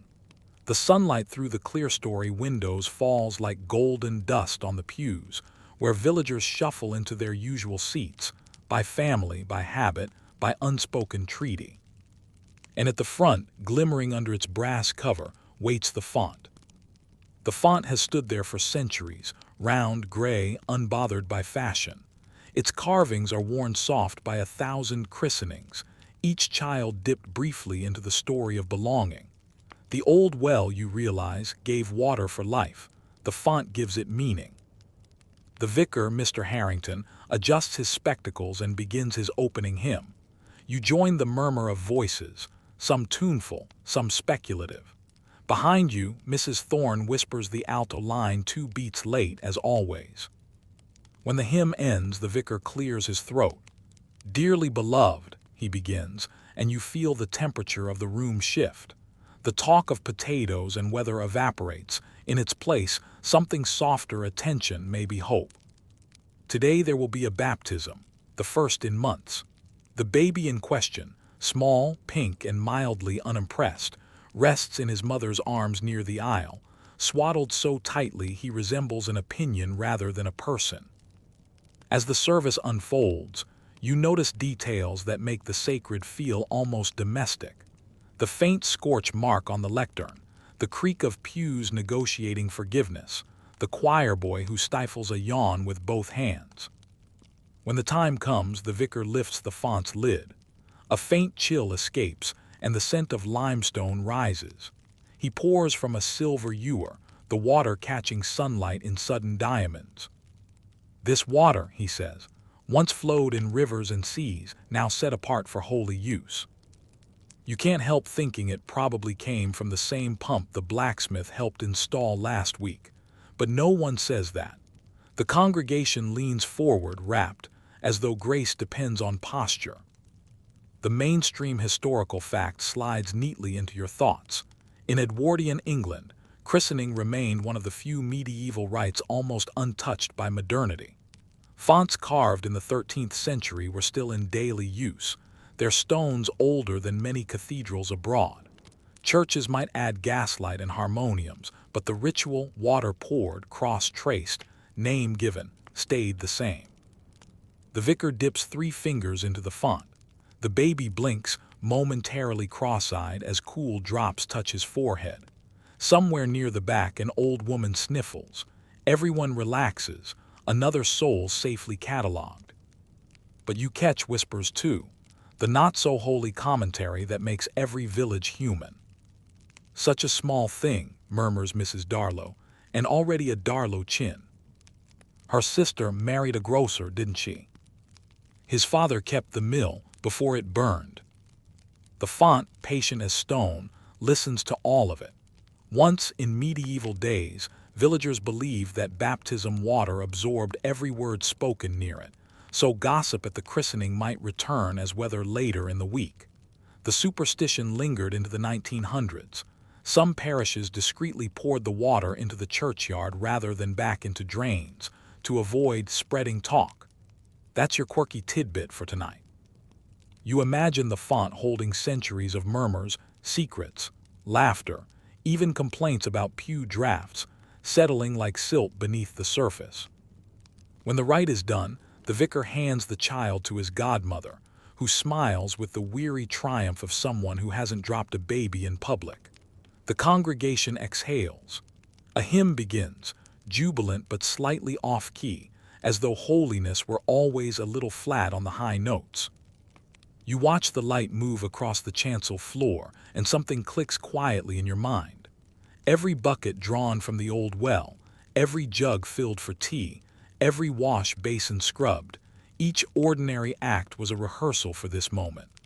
Water has always been both servant and sacrament. Yet historians still argue whether the endurance of such rituals owes more to faith or to habit, whether villagers kept baptizing out of belief or simply because everyone always had. You suspect the two are inseparable, like sand and shore. After the service, the church empties into sunlight. The path smells of damp grass and hymn books. Children run ahead, chasing their own echoes. Mothers follow, warning them about tombstones and respectability. You linger inside. The vicar is covering the font again, careful as if tucking in a child. "Beautiful ceremony," you say. He smiles. "Everyone feels new, though I've done 100. Do you ever wonder how many baptisms this font has seen? More than there are names left to give, he replies. They say the stone remembers each. You look again at the carvings, saints with worn faces, vines twined around forgotten heraldry. The rim glistens with a few stray drops. They catch the light like miniature halos, then vanish. Outside, the village has already resumed its ordinary rhythms. The blacksmith's smoke curls above the roofs, and the baker's bell jingles for Sunday rolls. Yet everyone seems gentler somehow, voices softened by candlelight and vows. Down by the green, you see Mrs. Thorne pouring the leftover baptism water into the earth beneath a yew tree. She notices your curious glance. Tradition, she says simply, never down the drain blesses the roots. You nod, of course it does. Roots need memory too. The sound of the water seeping into soil feels like a promise that nothing truly holy disappears, it just changes form. Later at the inn, talk drifts to the service. The men discuss the baby's name, the women the christening gown's lace. Someone jokes that the vicar used less water this time, economy gospel, they call it. Laughter fills the air, mingling with the scent of roast and ale. In the corner, an old fiddler tunes a single string and hums a hymn-turned-dance tune. The sacred and the ordinary share a bench without complaint. You sip cider and think how the village carries the well's spirit everywhere. In tea, in sermons, in gossip rinsed clean by laughter. The pipes may hum beneath the meadow now, but the font still stands at the heart of everything, a reminder that even progress bows to a little ceremony. When evening comes, you stroll past the church again. The door is locked, but through a side window you see the font glowing faintly in the leftover light. Dust motes drift above it like tiny souls unsure whether to ascend or linger. You rest your hand against the stone wall, cool and solid, and imagine the centuries breathing inside, the echoes of every amen, every infant's cry, every whispered hope. Somewhere deep down, the same water that filled the medieval well still moves through veins of chalk, waiting to rise again. Perhaps tomorrow the vicar will draw from the pump, or perhaps from a bucket. It won't matter. Every drop once blessed remembers. You turn toward home as the last bell fades. The air smells of lavender and hearth smoke. Behind you, the font dreams quietly, holding the village's history in a bowl of stone, proof that even the smallest pool can reflect an entire world. You wake to the sound of the mill before you even open your eyes. That slow, rhythmic groan of timber and water, the sound of the wheel turning in the distance, steady, eternal, like a heartbeat stitched into the land itself. The mill has been there since before anyone can properly remember. Even the oldest ledger in the vestry, its ink faded to the color of tea, refers to it simply as the mill, as ever it was. You step outside into the cool morning, shoes sinking slightly into the damp earth. The air smells of river mist and flower dust, and somewhere a cockerel shouts his daily reminder that subtlety is overrated. Down the lane, the watercourse glimmers between reeds. The Edwardian village might have new pumps, iron gates, even a telegraph pole now, but the mill remains the anchor of it all, the place where movement and stillness meet. The path bends, following the stream until you see the low stone building crouched beside it. Ivy grips the walls as if afraid the structure might drift away. A wooden wheel, dark with age, churns slowly, water spilling in graceful sheets. You feel the vibration through the ground, a deep humming pulse that says, "I'm still here. I still matter." Inside, the air is thick with the scent of grain and oil. The millstones turn with the calm authority of giants who know their craft. Flour drifts like frost, settling on every beam, every sleeve, every eyelash. It's the kind of place that blurs the line between work and weather. You don't just do milling, you live inside its dust. Thomas Avery, the miller, greets you with a grin carved from flour and habit. His hands are the color of limestone, his hair a permanent snowdrift. "You're just in time," he says, raising his voice over the rumble. We've had the sluice repaired, runs smoother than it has in 20 years.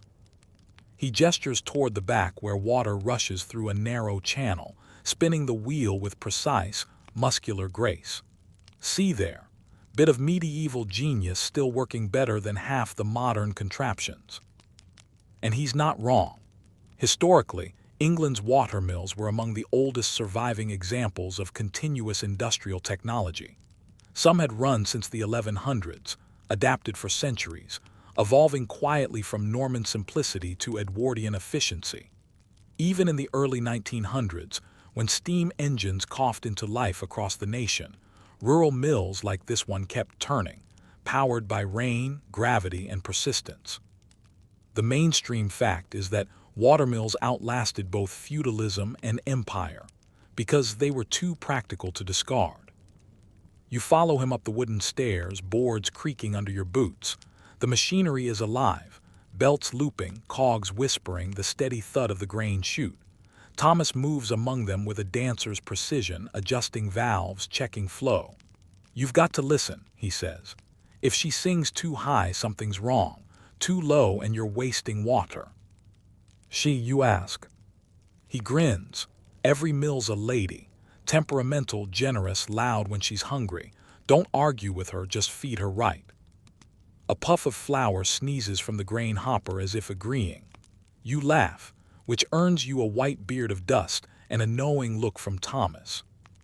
He hands you a warm loaf, fresh from the small bake oven he keeps near the kiln. "Best bread, made on the same day as the grind," he says. "Water in, flour out, bread up, the holy trinity of the miller's life." The water wheel's rhythm fills the silence. Outside, the stream runs bright and quick, tumbling over stones that might have been placed there when knights still clattered down the lane. You lean out the window, watching the wheel's paddles catch the current. The spray smells faintly metallic, like rain meeting old coins. "Was it always yours?" you ask. Thomas wipes his brow. "Family had it since Elizabeth's day. Before that, who knows? Records say it was church-owned, a tithe mill. The rector used to take 1/10 of every sack. Bit of God's profit, they called it." That's your quirky tidbit. Some medieval mills were so bound to the church that they were considered half holy, half commercial. The miller's toll was sacred business. In a few remote areas, Edwardian villagers still crossed themselves before turning the first wheel each morning, just in case Providence was listening. At noon, you and Thomas step outside for a break. The wheel keeps turning behind you, unbothered. Downstream, a cluster of children poke sticks into the shallows, their laughter competing with the rush of water. The meadow ripples like green silk in the wind. Thomas lights his pipe and squints at the sky. "People think mills are about flour," he says, "but they're about water, always water.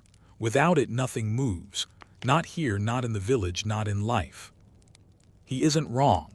You think of the well, the font, the wash basins, all the places water shows its many faces. Here it's muscle and motion, not purity. Yet it's the same element, the same breath of the earth. He tells you that the mill nearly stopped once. During the Great Drought of 1893, the stream thinned to a trickle. The wheel slowed, and villagers carried buckets from the churchyard to keep it turning. "Didn't grind a sack that summer," he says, "but we kept her alive. No one wanted to be the one who let the mill die." That's devotion bordering on religion. You wander along the stream after he returns to work. The water hums between stones, and dragonflies hover like shards of colored glass. Near the footbridge, an old plaque catches your eye, its letters soft with moss. "Rebuilt in the year of our Lord 1548, by the grace of Master Henry Ray, Miller." So the wheel you just watched turning has ancestors half a millennium old. The flow beneath it has touched every century, carrying whispers from knights, clerics, farmers, dreamers. Water doesn't forget, it just keeps going. You crouch and trail your hand through the stream. It's cold and fast, tugging at your fingers as if inviting you to follow. Somewhere upstream, the same water once passed the village well. Downstream, it will slip toward the river, the estuary, the sea. The The thought makes you feel small but connected, like a bead on a rosary. As dusk settles, the mill quiets. The wheel slows to a lazy half-turn, the sluice is shut. Inside, Thomas sweeps flour into neat piles, humming an old tune. He shows you a ledger, pages yellow to the color of candlelight. Still keeping accounts by hand, you tease. He chuckles. Tried using a typewriter once, got flour in the keys, never again. You flip through entries, names, weights, debts, and payments spanning decades. Between them, little notes. Wheel Mendied flood took the lower path harvest poor this year. It's not just a record of trade, it's the village's diary in ink and dust. Funny, you say. These marks outlast the people who made them. Thomas nods. The mill remembers. Outside, the last light glows on the water. The wheel turns one final time before resting. In the stillness, you hear distant laughter from the inn, the bark of a dog, the lowing of cattle. The village exhales as the day closes. You sit by the stream and listen. The air is thick with the scent of damp wood and crushed grain. Somewhere in that darkness, the wheel creaks softly, adjusting its weight like a sleeper turning in bed. You recall something you once read. Historians still argue whether the longevity of these rural mills came from necessity or nostalgia. Were they kept running because they worked, or because people needed to believe that something, anything, still did? Maybe both. Maybe progress and memory are just two gears of the same wheel, turning each other endlessly. The stars appear, reflected in the slow water. For a moment you can't tell where sky ends and river begins. You imagine every reflection is a life once mirrored in this stream, Thomas's father and his father before him, all tending the same rhythm. A night bird calls from the alder trees, and you realize the wheel is still moving, barely, turned by the faintest whisper of current. Even in rest, it refuses to stop. That's the secret of the mill. It keeps time for the village when clocks forget. You rise, brushing flour from your coat, and glance back. The window glows faintly. Thomas's lantern moves within like a slow firefly. Tomorrow he'll open the sluice again, the wheel will wake, and the old rhythm will return. For now, the stream sings softly to itself, an ancient lullaby of water and stone, proof that the past never sleeps, only drifts. The first drops arrive shyly, as if testing the patience of the clouds. You're half asleep when the sound begins, a delicate tapping against the window pane, a hesitant percussion that soon gathers courage. The rhythm quickens, deepens, and before long, the whole cottage is breathing in time with it. Rain. Not the thin city drizzle that comes and goes between errands, but full-bodied countryside rain, ancient and intimate. It tumbles across the thatched roof like 1,000 fingertips, racing through reeds and straw before sliding off in silver sheets. You pull the blanket higher and listen. It's like lying inside a heartbeat made of water, each drop a tiny memory of cloud, stream, and sky, a cycle so old it predates language. Outside, the world blurs to watercolor. Inside, every sound is round and soft. The stove's quiet sigh, the wooden clock's tick swallowed by the hush of falling water. The thatch above you is not merely a roof, it's a living thing. You can smell it now, a mix of sun-baked straw, moss, and damp earth. Every inch has been layered by hand, reed by reed, pinned down by hazel spars in a pattern older than the parish map. Some say a good thatcher builds for generations. His work outlives him. By the window, a leak drips into a bowl you placed there days ago, just in case. The sound plink, plink, plink is oddly hypnotic. You think of the thatcher, Tom Ellis, who climbs rooftops like a medieval acrobat, straw in his teeth, mallet tucked behind his ear.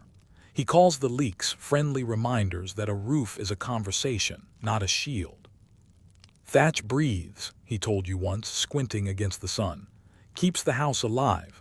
Tiles shut it up too tight, like putting a coat on a sleeping child. The mainstream historical fact slips in here. Even in the Edwardian period, roughly 1 in 10 English cottages still kept a thatched roof. Despite slate and tile becoming symbols of modernity, rural families clung to straw cheaper, warmer, and infinitely repairable. The thatch marked them as traditional, but also as resilient. Rain intensifies, drumming on the ridgepole. You imagine the reeds bending, swelling, tightening, the roof flexing under the onslaught like a creature rolling its shoulders. Water runs down in quicksilver threads, channeled away by skill older than memory. You light the oil lamp, the flame wobbling like a small sun in the dimness. The cottage feels smaller, cozier.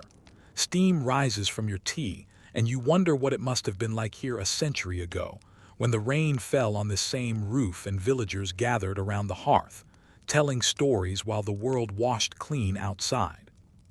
In one corner, a framed sampler embroidered by someone long gone reads, "God bless this house and all who dwell within." The cross-stitch colors have faded, but the sentiment endures, half prayer, half spell. You imagine the former occupants, a miller's widow perhaps, or a family of 6 crammed into these 2 rooms, reigned their only music. The children would have counted drips, the father would have patched straw by lamplight, and the mother would have whispered to the roof, "Hold fast, love, hold fast." There's your quirky tidbit, a superstition noted in several Edwardian folklore collections. When the first rain of autumn arrived, some villagers spoke softly to their thatch, thanking it for taking the water and asking it to drink but not drown. They believed politeness could keep leaks away. The scent of wet straw thickens as a gust presses rain through the eaves. You reach up instinctively, touch the beams, feel the faint pulse of moisture. It's not a leak, just the house inhaling. Outside, puddles form in the lane, each reflecting the orange glow from cottage windows like fallen stars. You can just make out the smithy across the way, its forge dark tonight. Only the sound of rain fills the village, steady, confident, eternal. You remember what the historian at the county museum said. A thatched roof isn't a relic, it's a technology. Layers of reed trap air, acting as insulation. They shed water fast but hold heat slow, creating that signature softness in old houses. Even now, modern builders copy its pattern in synthetic materials, chasing warmth that feels like memory. You smile at the thought. Every drop outside might be progress ignored, but also peace reclaimed. After an hour, the storm deepens. Thunder rolls somewhere over the moor, far enough to sound theatrical, close enough to make your teacup tremble. You pull on your shawl and step to the door. The night smells of electricity and moss. The thatch gleams dark and sleek, each straw slicked down like hair after a bath. Water streams from the eaves, collecting in a trough, then spilling down into the garden. The rosemary bush looks delighted, the cat less so. Across the lane, you spot light in the blacksmith's cottage. He's up too, probably mending something under candlelight. You raise a hand in greeting, though he can't see. In a small village, even unseen gestures count. Rain pounds harder, and for a moment you imagine the sound as applause, from the sky to the earth, from the past to the present. When you return inside, the warmth hits you like a familiar hug. You stir the embers in the hearth, watching sparks leap like mischievous spirits. Somewhere above, the roof continues its quiet duet with the storm. You remember reading that some historians still argue whether the persistence of thatching in Edwardian villages reflected poverty or pride. Was it simply that people couldn't afford tiles, or did they choose to keep the look and rhythm of an older life? There's evidence for both. But as the rain plays its lullaby, the debate feels irrelevant. The result, the comfort, the sound, the way the world slows, is all that matters tonight. You pour another cup of tea, noticing the way the lamplight trembles in the surface. It's the same shimmer as rain caught on thatch, the same glow that must have charmed your ancestors when they listened through countless storms. Outside, the thunder drifts away. The rain softens into a murmur, then a whisper. You blow out the lamp, leaving only the faint orange from the hearth. The thatch sighs, relaxing after its long conversation with the clouds. You can almost hear it drying, tiny crackles like applause fading in the wings. Lying back, you trace the beams with your eyes: oak, chestnut, elm. Each has survived centuries of weather, war, and whimsy. Above them, the reeds lie thick and intertwined, holding the night together. You think about the craftsman who laid them, probably barefoot on the ridge, singing to himself to keep balance. He couldn't have imagined someone in the future listening to rain on his work, whispering thanks. And yet here you are. The cottage breathes around you, timber shifting, thatch settling, the faint tick of rain's last farewell. Sleep hovers just beyond reach, soft and heavy as a damp quilt. You smile, whisper your own little spell. Thank you for keeping me dry. Outside, the final raindrop falls. Inside, the roof listens, proud and ancient. Somewhere far downstream, the mill wheel stirs at the touch of new water, proof that everything connects. The storm has passed. The thatch has drunk its fill. And you, cocooned beneath it, drift toward dreams on the oldest rhythm of all, the steady, patient music of rain meeting roof.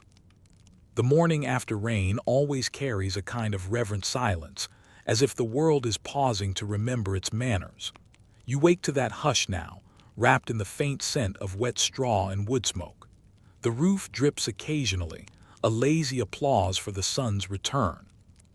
Outside, the sky stretches pale and clean, streaked with thin cloud like linen on a washline. You step out into the lane barefoot, because of course you do. It's Sunday again, and the ground feels newly invented. Every stone glistens, every puddle reflects the village like a memory still deciding whether to stay or fade. You pass the millstream, fuller now, singing as it spins yesterday's rain toward tomorrow's bread.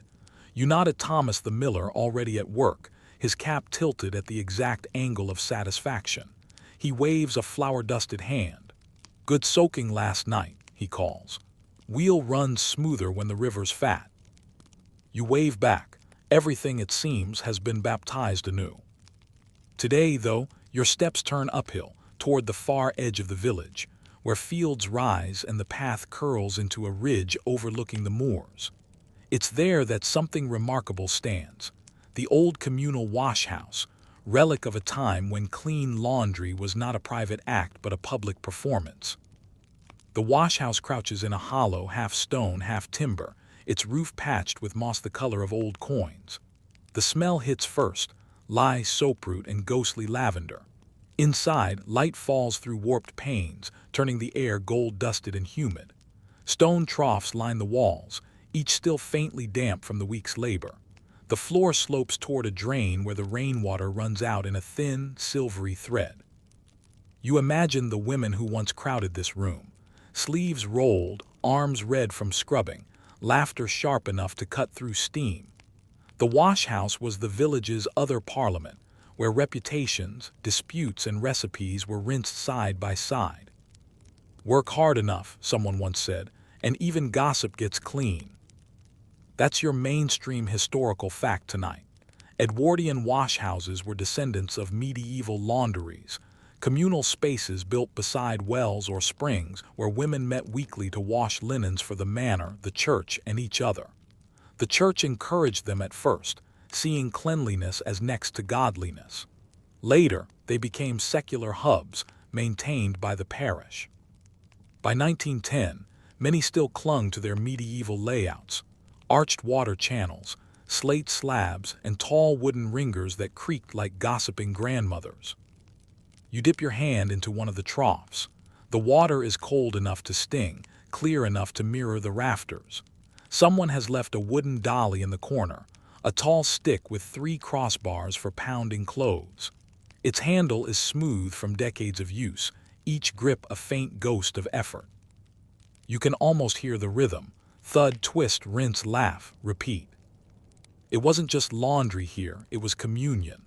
The women shared everything: songs, ailments, heartbreaks, and hints about who was walking home with whom after market day. You picture them now: hair pinned back, skirts tucked high, forearms shining with water, the air full of steam and opinion. And here comes your quirky tidbit. According to Edwardian folklore, some villages believed that if a woman washed another's clothes on a Sunday, She was rinsing away her luck. So laundresses kept Sabbath strictly sacred, letting their tubs rest like altars. Anyone caught scrubbing secretly risked whispers of bad fortune, usually started by the same neighbor who'd peeked in through the window. You move closer to the hearth built into one corner. A soot-dark kettle hangs over cold ashes. Someone long ago chalked initials on the stone, just 2 letters. M.E., maybe Martha Ellis, Thomas the miller's grandmother. The thought makes you smile. Everyone in this village seems to leave initials somewhere. The place feels alive, even abandoned. Sunlight catches in the drifting lint, making it sparkle. A draft hums through a crack in the door, turning the rafters into a quiet organ. The sound mingles with the slow trickle of leftover rainwater, a lullaby for ghosts of laundry days past. You sit on a stool and close your eyes. The air tastes of lime and soap. Somewhere in your mind's echo, a bucket clinks, a ringer squeals, a woman hums a tune with no beginning. When you open your eyes again, you see footprints in the dust, barefoot, small, leading from one trough to another. Children, perhaps. Maybe they sneaked in after rain to float paper boats. The wash house, like everything here, lives 2 lives, one remembered, one ongoing. You trace the path outside. Rainwater still runs down from the fields, feeding a small stream that curls toward the mill. The entire village seems connected by veins of water, well to font, font to mill, mill to wash house to meadow. A single circulatory system pumping memory instead of blood. You pause at the doorway and glance back inside. The shafts of light have shifted. The air hums with that post-rain calm where time feels politely paused. You whisper a small thanks, not sure to whom, maybe to all the hands that made this place hum once upon a century. As you climb back toward the lane, the village unfolds below like a story you've almost memorized. The mill wheel glints in the distance. Smoke curls from the baker's chimney. The church bell strikes noon, and you can hear laughter near the green, children puddle jumping, perhaps daring each other to get wetter than the ducks. The road beneath your feet squelches softly. The earth smells generous, freshly awake. You think about how the villagers once treated water as both utility and spirit, never separate from the body's needs or the soul. They thanked it when it fell, respected it when it rose, and feared it when it flooded. Even today, the instinct lingers. Historians still argue whether that reverence was born from religion or simple dependence. Were the old blessings over wells acts of faith, or just practical gratitude for survival? You suspect, as always, that the line between the two is thinner than a reed in a stream. The sky begins to clear entirely, sunlight pooling on the damp thatch of the cottages. Birds emerge like critics after a performance, tentative at first, then enthusiastic. A robin lands on a post near you, feathers puffed, beak sharp with opinion. He tilts his head as if to say, well, that storm was dramatic, and then flits away. You smile. Everything in this village feels conversational, even the weather. By the time you reach your own cottage, the puddles have begun to steam. You pour yourself a fresh cup of tea, open the window, and listen. Somewhere far off, the mill turns, the stream babbles, and rainwater whispers its last secrets to the soil. You close your eyes.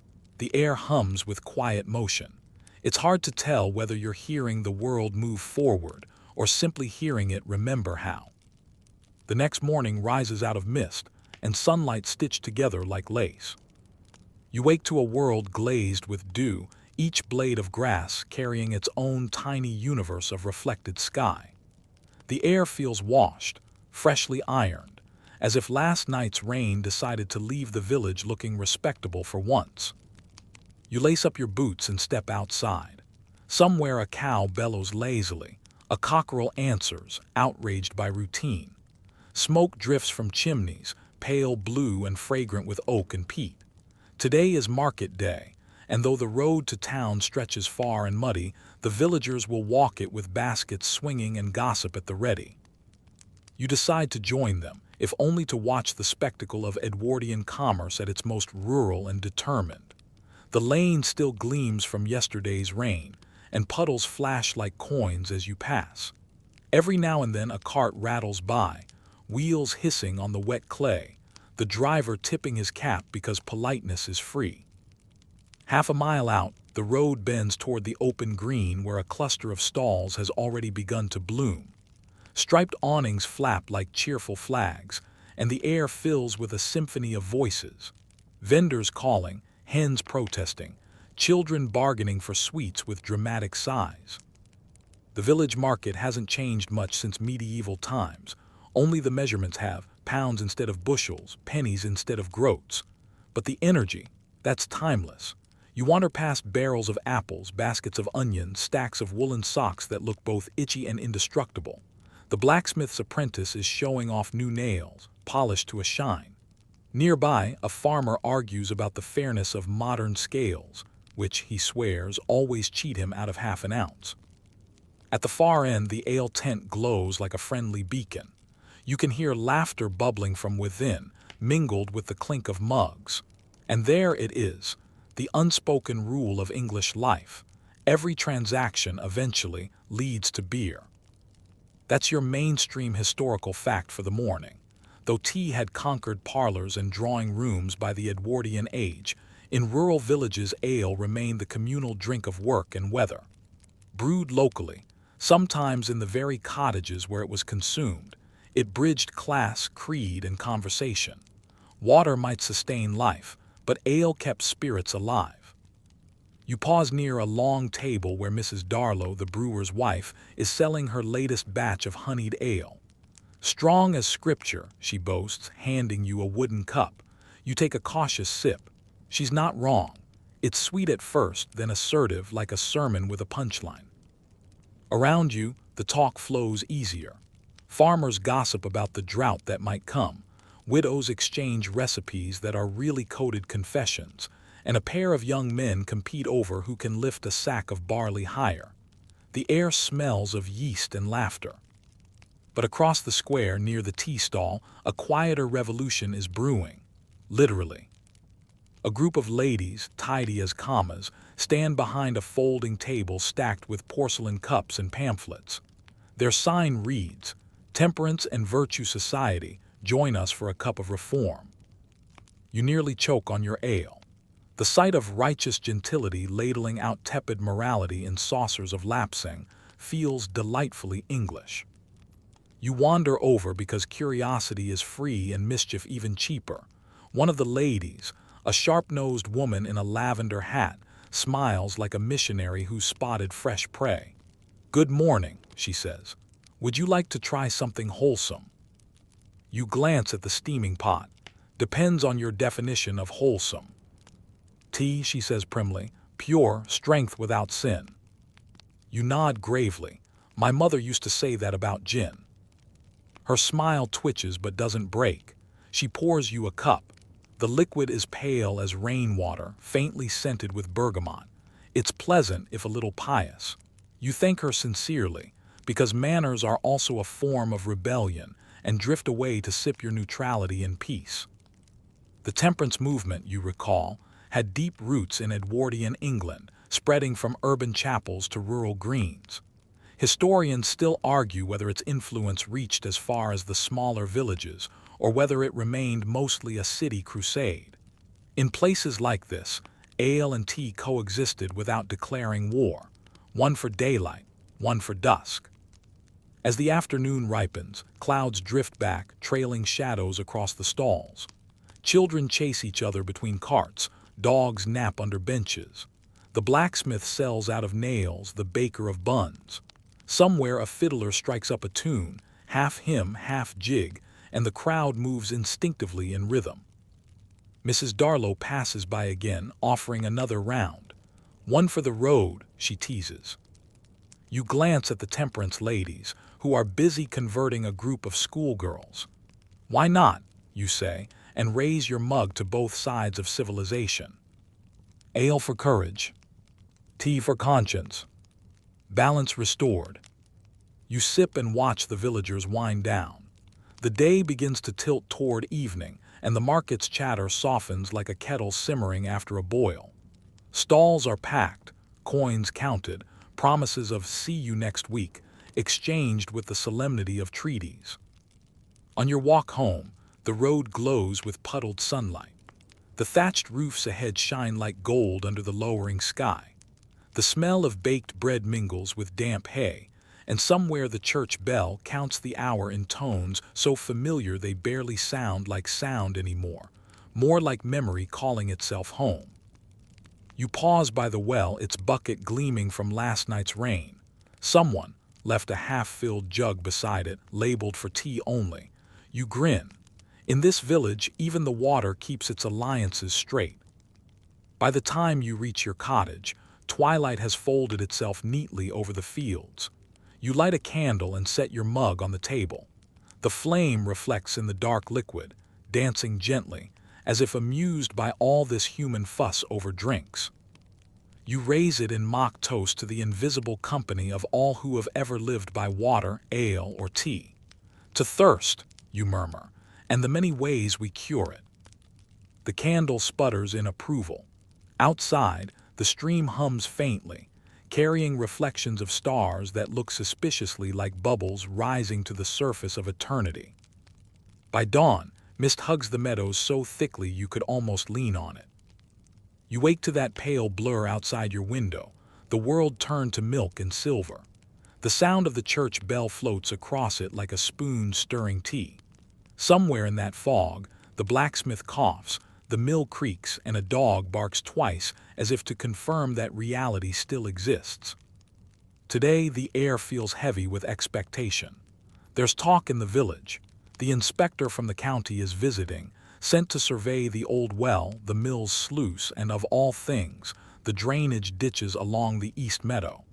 Progress, apparently, can't resist a clipboard. You step outside, boots sinking into the damp earth. The smell of wet hay and iron fills your lungs. Down the lane, people gather near the pump, their breath rising in little clouds. The inspector, small and earnest, stands beside his bicycle like a general preparing to invade common sense. His shoes gleam with the arrogance of cities. You join the small crowd. Mrs. Darlow whispers, "They say he's come to declare the old well unsanitary." "Unsanitary," says the blacksmith, appalled. "It's fed us for centuries." The inspector clears his throat. "It's not a matter of tradition, sir. It's about hygiene. The board recommends piped water for all parishes by 1912. A collective gasp. You swear even the geese look offended.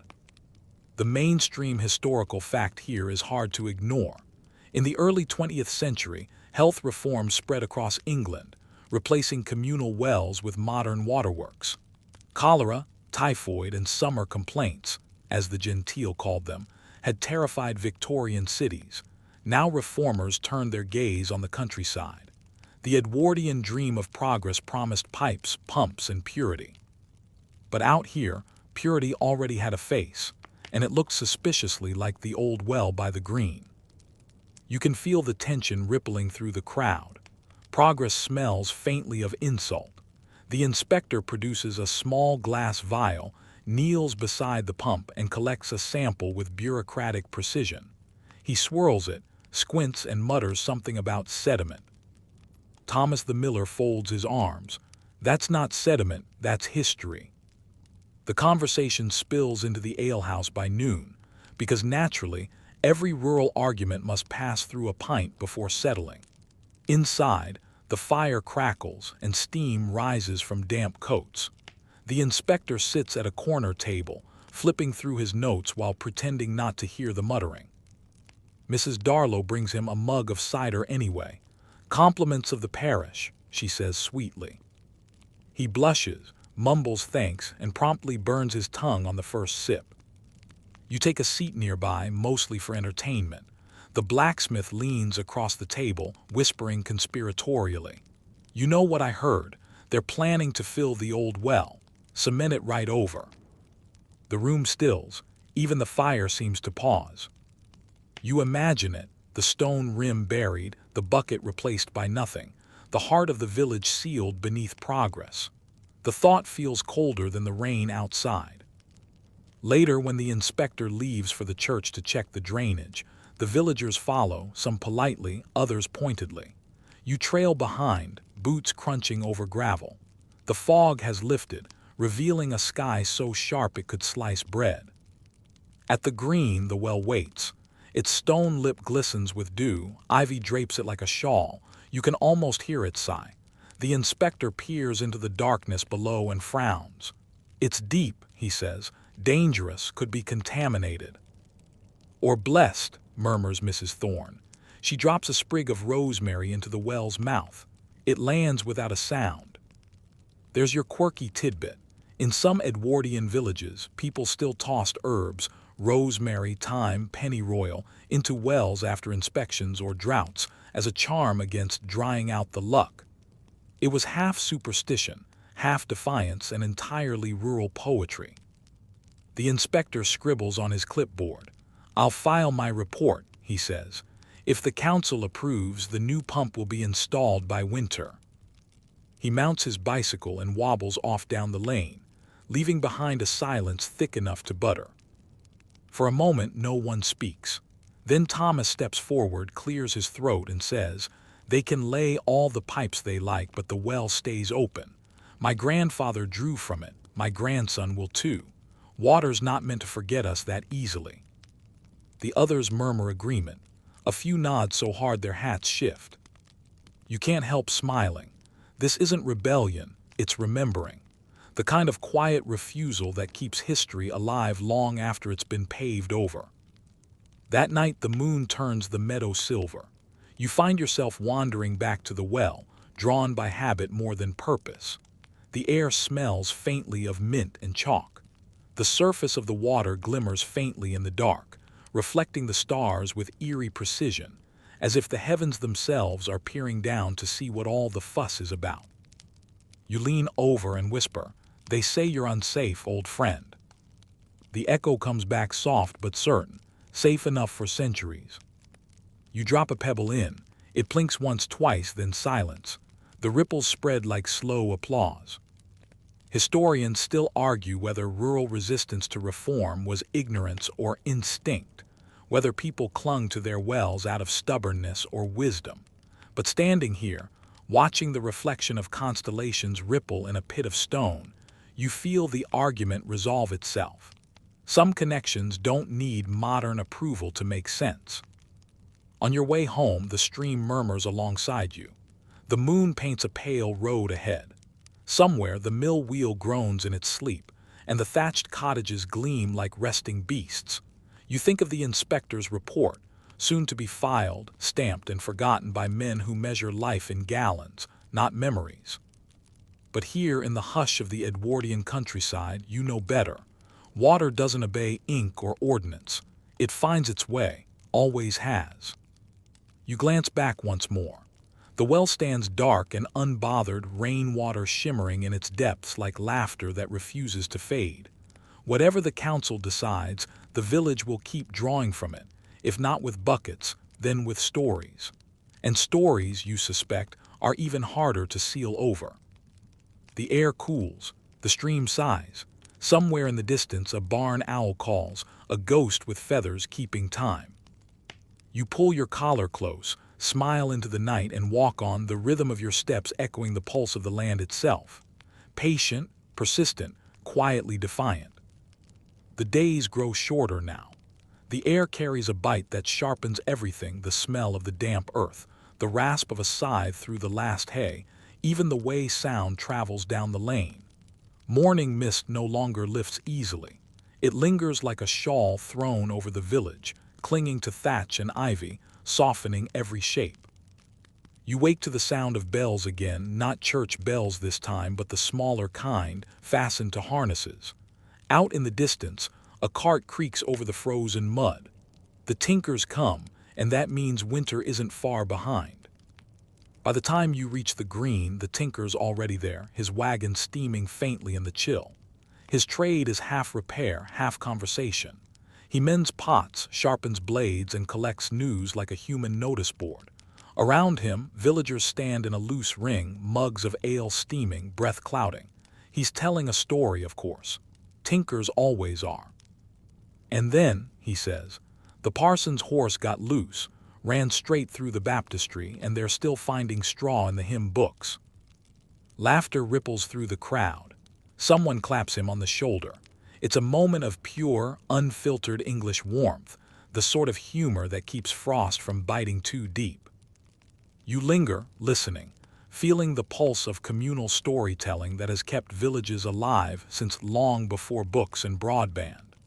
It's as though every person here carries a corner of the same tapestry, each thread tugging gently at the next. Your mind wanders to how such gatherings once shaped entire seasons. In medieval times, news arrived by foot and rumor. A single peddler could change the rhythm of a parish by bringing a new tale or tune. The Edwardians inherited that hunger for narrative, but mixed it with new curiosities, trains, telegrams, the whisper of change from London and beyond. Yet here, in this corner of the countryside, the talk still circles around familiar themes: weather, crops, bobbies, the mill, and the eternal mystery of whether the squire's daughter will ever marry that scandalous painter from Norwich. That's your mainstream historical fact.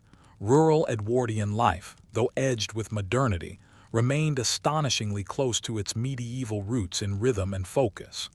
The pace of innovation slowed when it reached the lanes. The first electric street lamps appeared in London decades ago, but here, candles and gossip still did the job. Later in the afternoon, you find yourself following the stream again. It curls past the churchyard, where the lychgate stands open, and the last of the leaves dance down like old confetti. The stream looks narrower now, hemmed by frost, but it still sings that same low note of patience that seems to run under everything here. You crouch, letting your fingers trail the surface. Cold, clear, ancient. It's easy to imagine that this very water once touched the wooden wheels of a Norman mill, or quenched a Saxon soldier's thirst before battle. Water doesn't remember names, but it never forgets paths. Up the slope, Mrs. Thorne calls out, "Careful there, it's slippery." You wave, laughing, because of course she's right. The stones gleam like polished pewter. You rise and keep walking, boots crunching over the rimed grass. The path to the moor is quiet but not lonely. Every hedge seems alive, rustling with unseen movement. Halfway up, you meet Jonas, the shepherd, his coat stitched with patches and patience. He nods in greeting. "Cold one, eh? Frost'll be here to stay by week's end." You glance at the sheep behind him, their wool thick as cloud. They don't seem to mind. He grins. "They're better dressed than we are." He falls into step beside you. "You heard the talk, I suppose. They say they'll close the mill this winter. No more grinding after Christmas." You pause. The words settle heavily between you. "Why?" "Progress again," he says wryly. "Some fellow from the city says it's inefficient. Wants to build a new one closer to the main road. Gas-powered, they say, quicker." You can't help a sigh. The old watermill, with its mossy wheel and creaking timbers, has stood for centuries, grinding grain, marking time. Losing it would be like losing a heartbeat. Jonas shrugs. "Nothing stays the same forever. My grandfather said the same thing when they brought in railways. Progress," he said, "is just a polite way of being forgotten slowly." The line lingers in your head, long after he leaves you at the edge of the moor. You stand there, staring at the broad sweep of land before you, the heather, the low mist, the distant glimmer of roofs. The village looks so small from here, so fragile, like something you could cup in your hands. And yet, it endures. You remember the inspector, the well, the stream, the endless arguments between past and future. And suddenly, you realize that maybe the villagers aren't fighting change so much as defending texture. The irregular rhythm, the soft edges, the quiet cracks through which light slips in. That's your fringe tidbit. Historians have found that many Edwardian rural communities deliberately ignored new laws, pretending not to receive letters or failing to notice new notices. Passive resistance by selective deafness. Lost in the post wasn't always an accident, sometimes it was philosophy. Evening drapes itself over the moor like velvet. The horizon blushes pink, then blue, then nothing at all. As you walk back, lamps begin to flicker in the windows, little islands of amber. Somewhere a piano plays a slow waltz, half-practiced but full of feeling. When you reach your cottage, you light a single candle and pour what's left of yesterday's ale. The flame wavers, painting small circles on the wall. You think of everything this village has outlasted: plague, reform, empire, modernity, and yet it still hums with the same quiet pulse. Outside, frost begins to web across the glass. The world turns still. The only sound is the faint whisper of water under ice, tracing the same route it's followed for centuries. You lean back, listening, the rhythm of the stream syncing with your breath.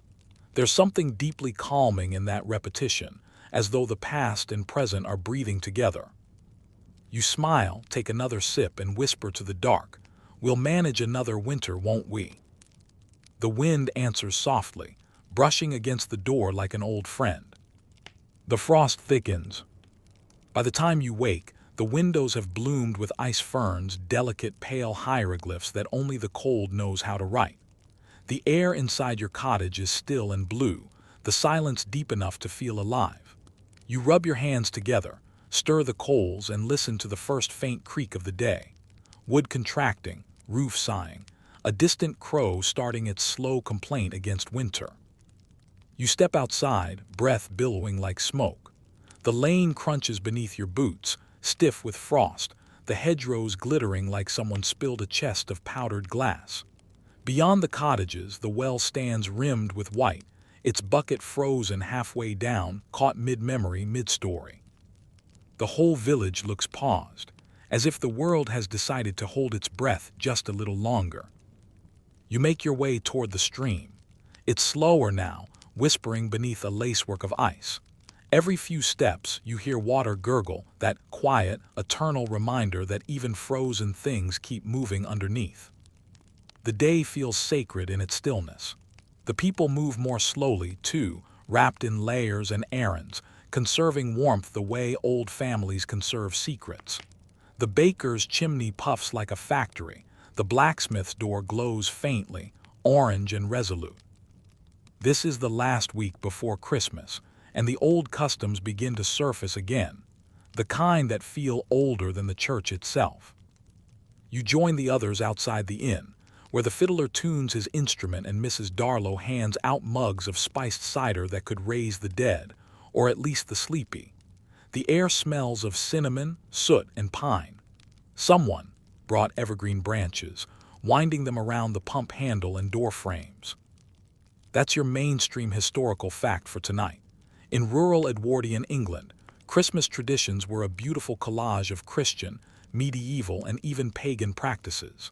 Villagers still burned Yule logs, hung holly for protection, and kept candles burning through the night to guide the year safely in. The electric lights in London may have sparkled brighter, but here, it's firelight that matters, small, human, and alive. The fiddler starts up a tune, slow at first, then faster, and boots stamp to the rhythm. You're drawn into the circle, the heat of bodies and laughter pushing back the cold.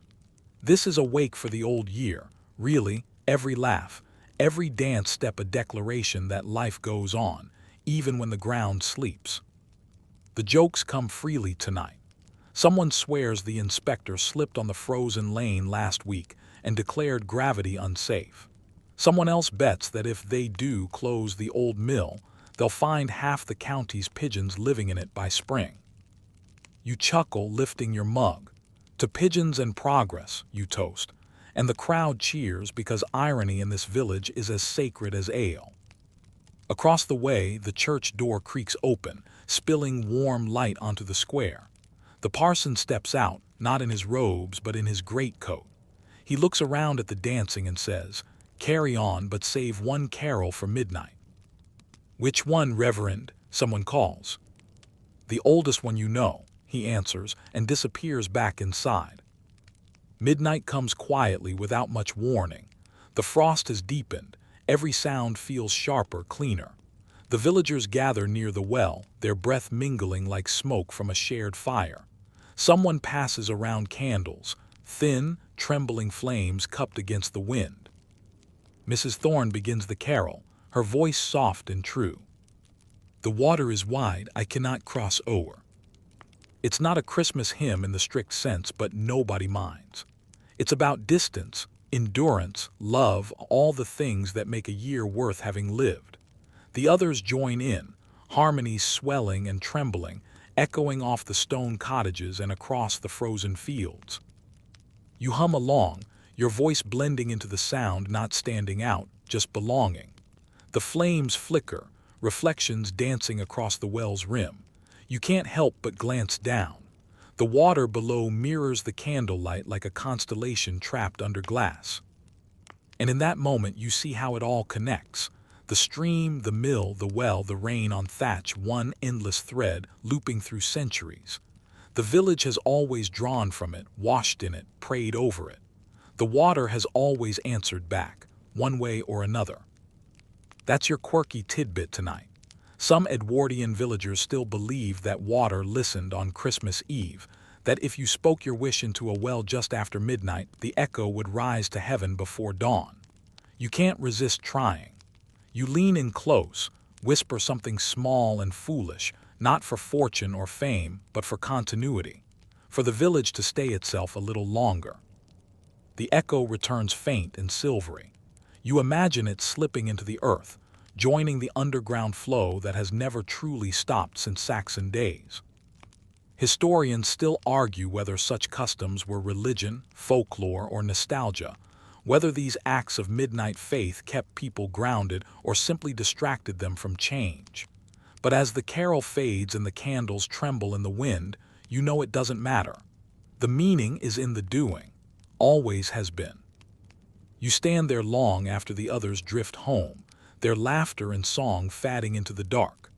The sky opens wide, stars crackling against the black, each one mirrored in the frozen puddles at your feet. When you finally turn back toward your cottage, your breath fogs in front of you like incense. The lane glows faintly under the moon. The world feels ancient, fragile, and utterly alive. Inside, you hang your coat by the fire, sit down, and listen. The wind sighs under the eaves, the kettle hums faintly, and beneath it all, if you really strain to hear, there's the faintest whisper of water moving underground, as though the earth itself were exhaling. You smile, knowing you've followed it from well to stream to sky and back again. The story, like the current, never ends. It just loops, reshaping itself with each new listener. You lie down at last, blanket drawn high, eyelids heavy. The candle flickers out, and the room fills with the soft pulse of silence. The night settles deeper now, wrapping the world in velvet quiet. Outside your window, frost glows faintly under the moonlight, each crystal like a frozen sigh.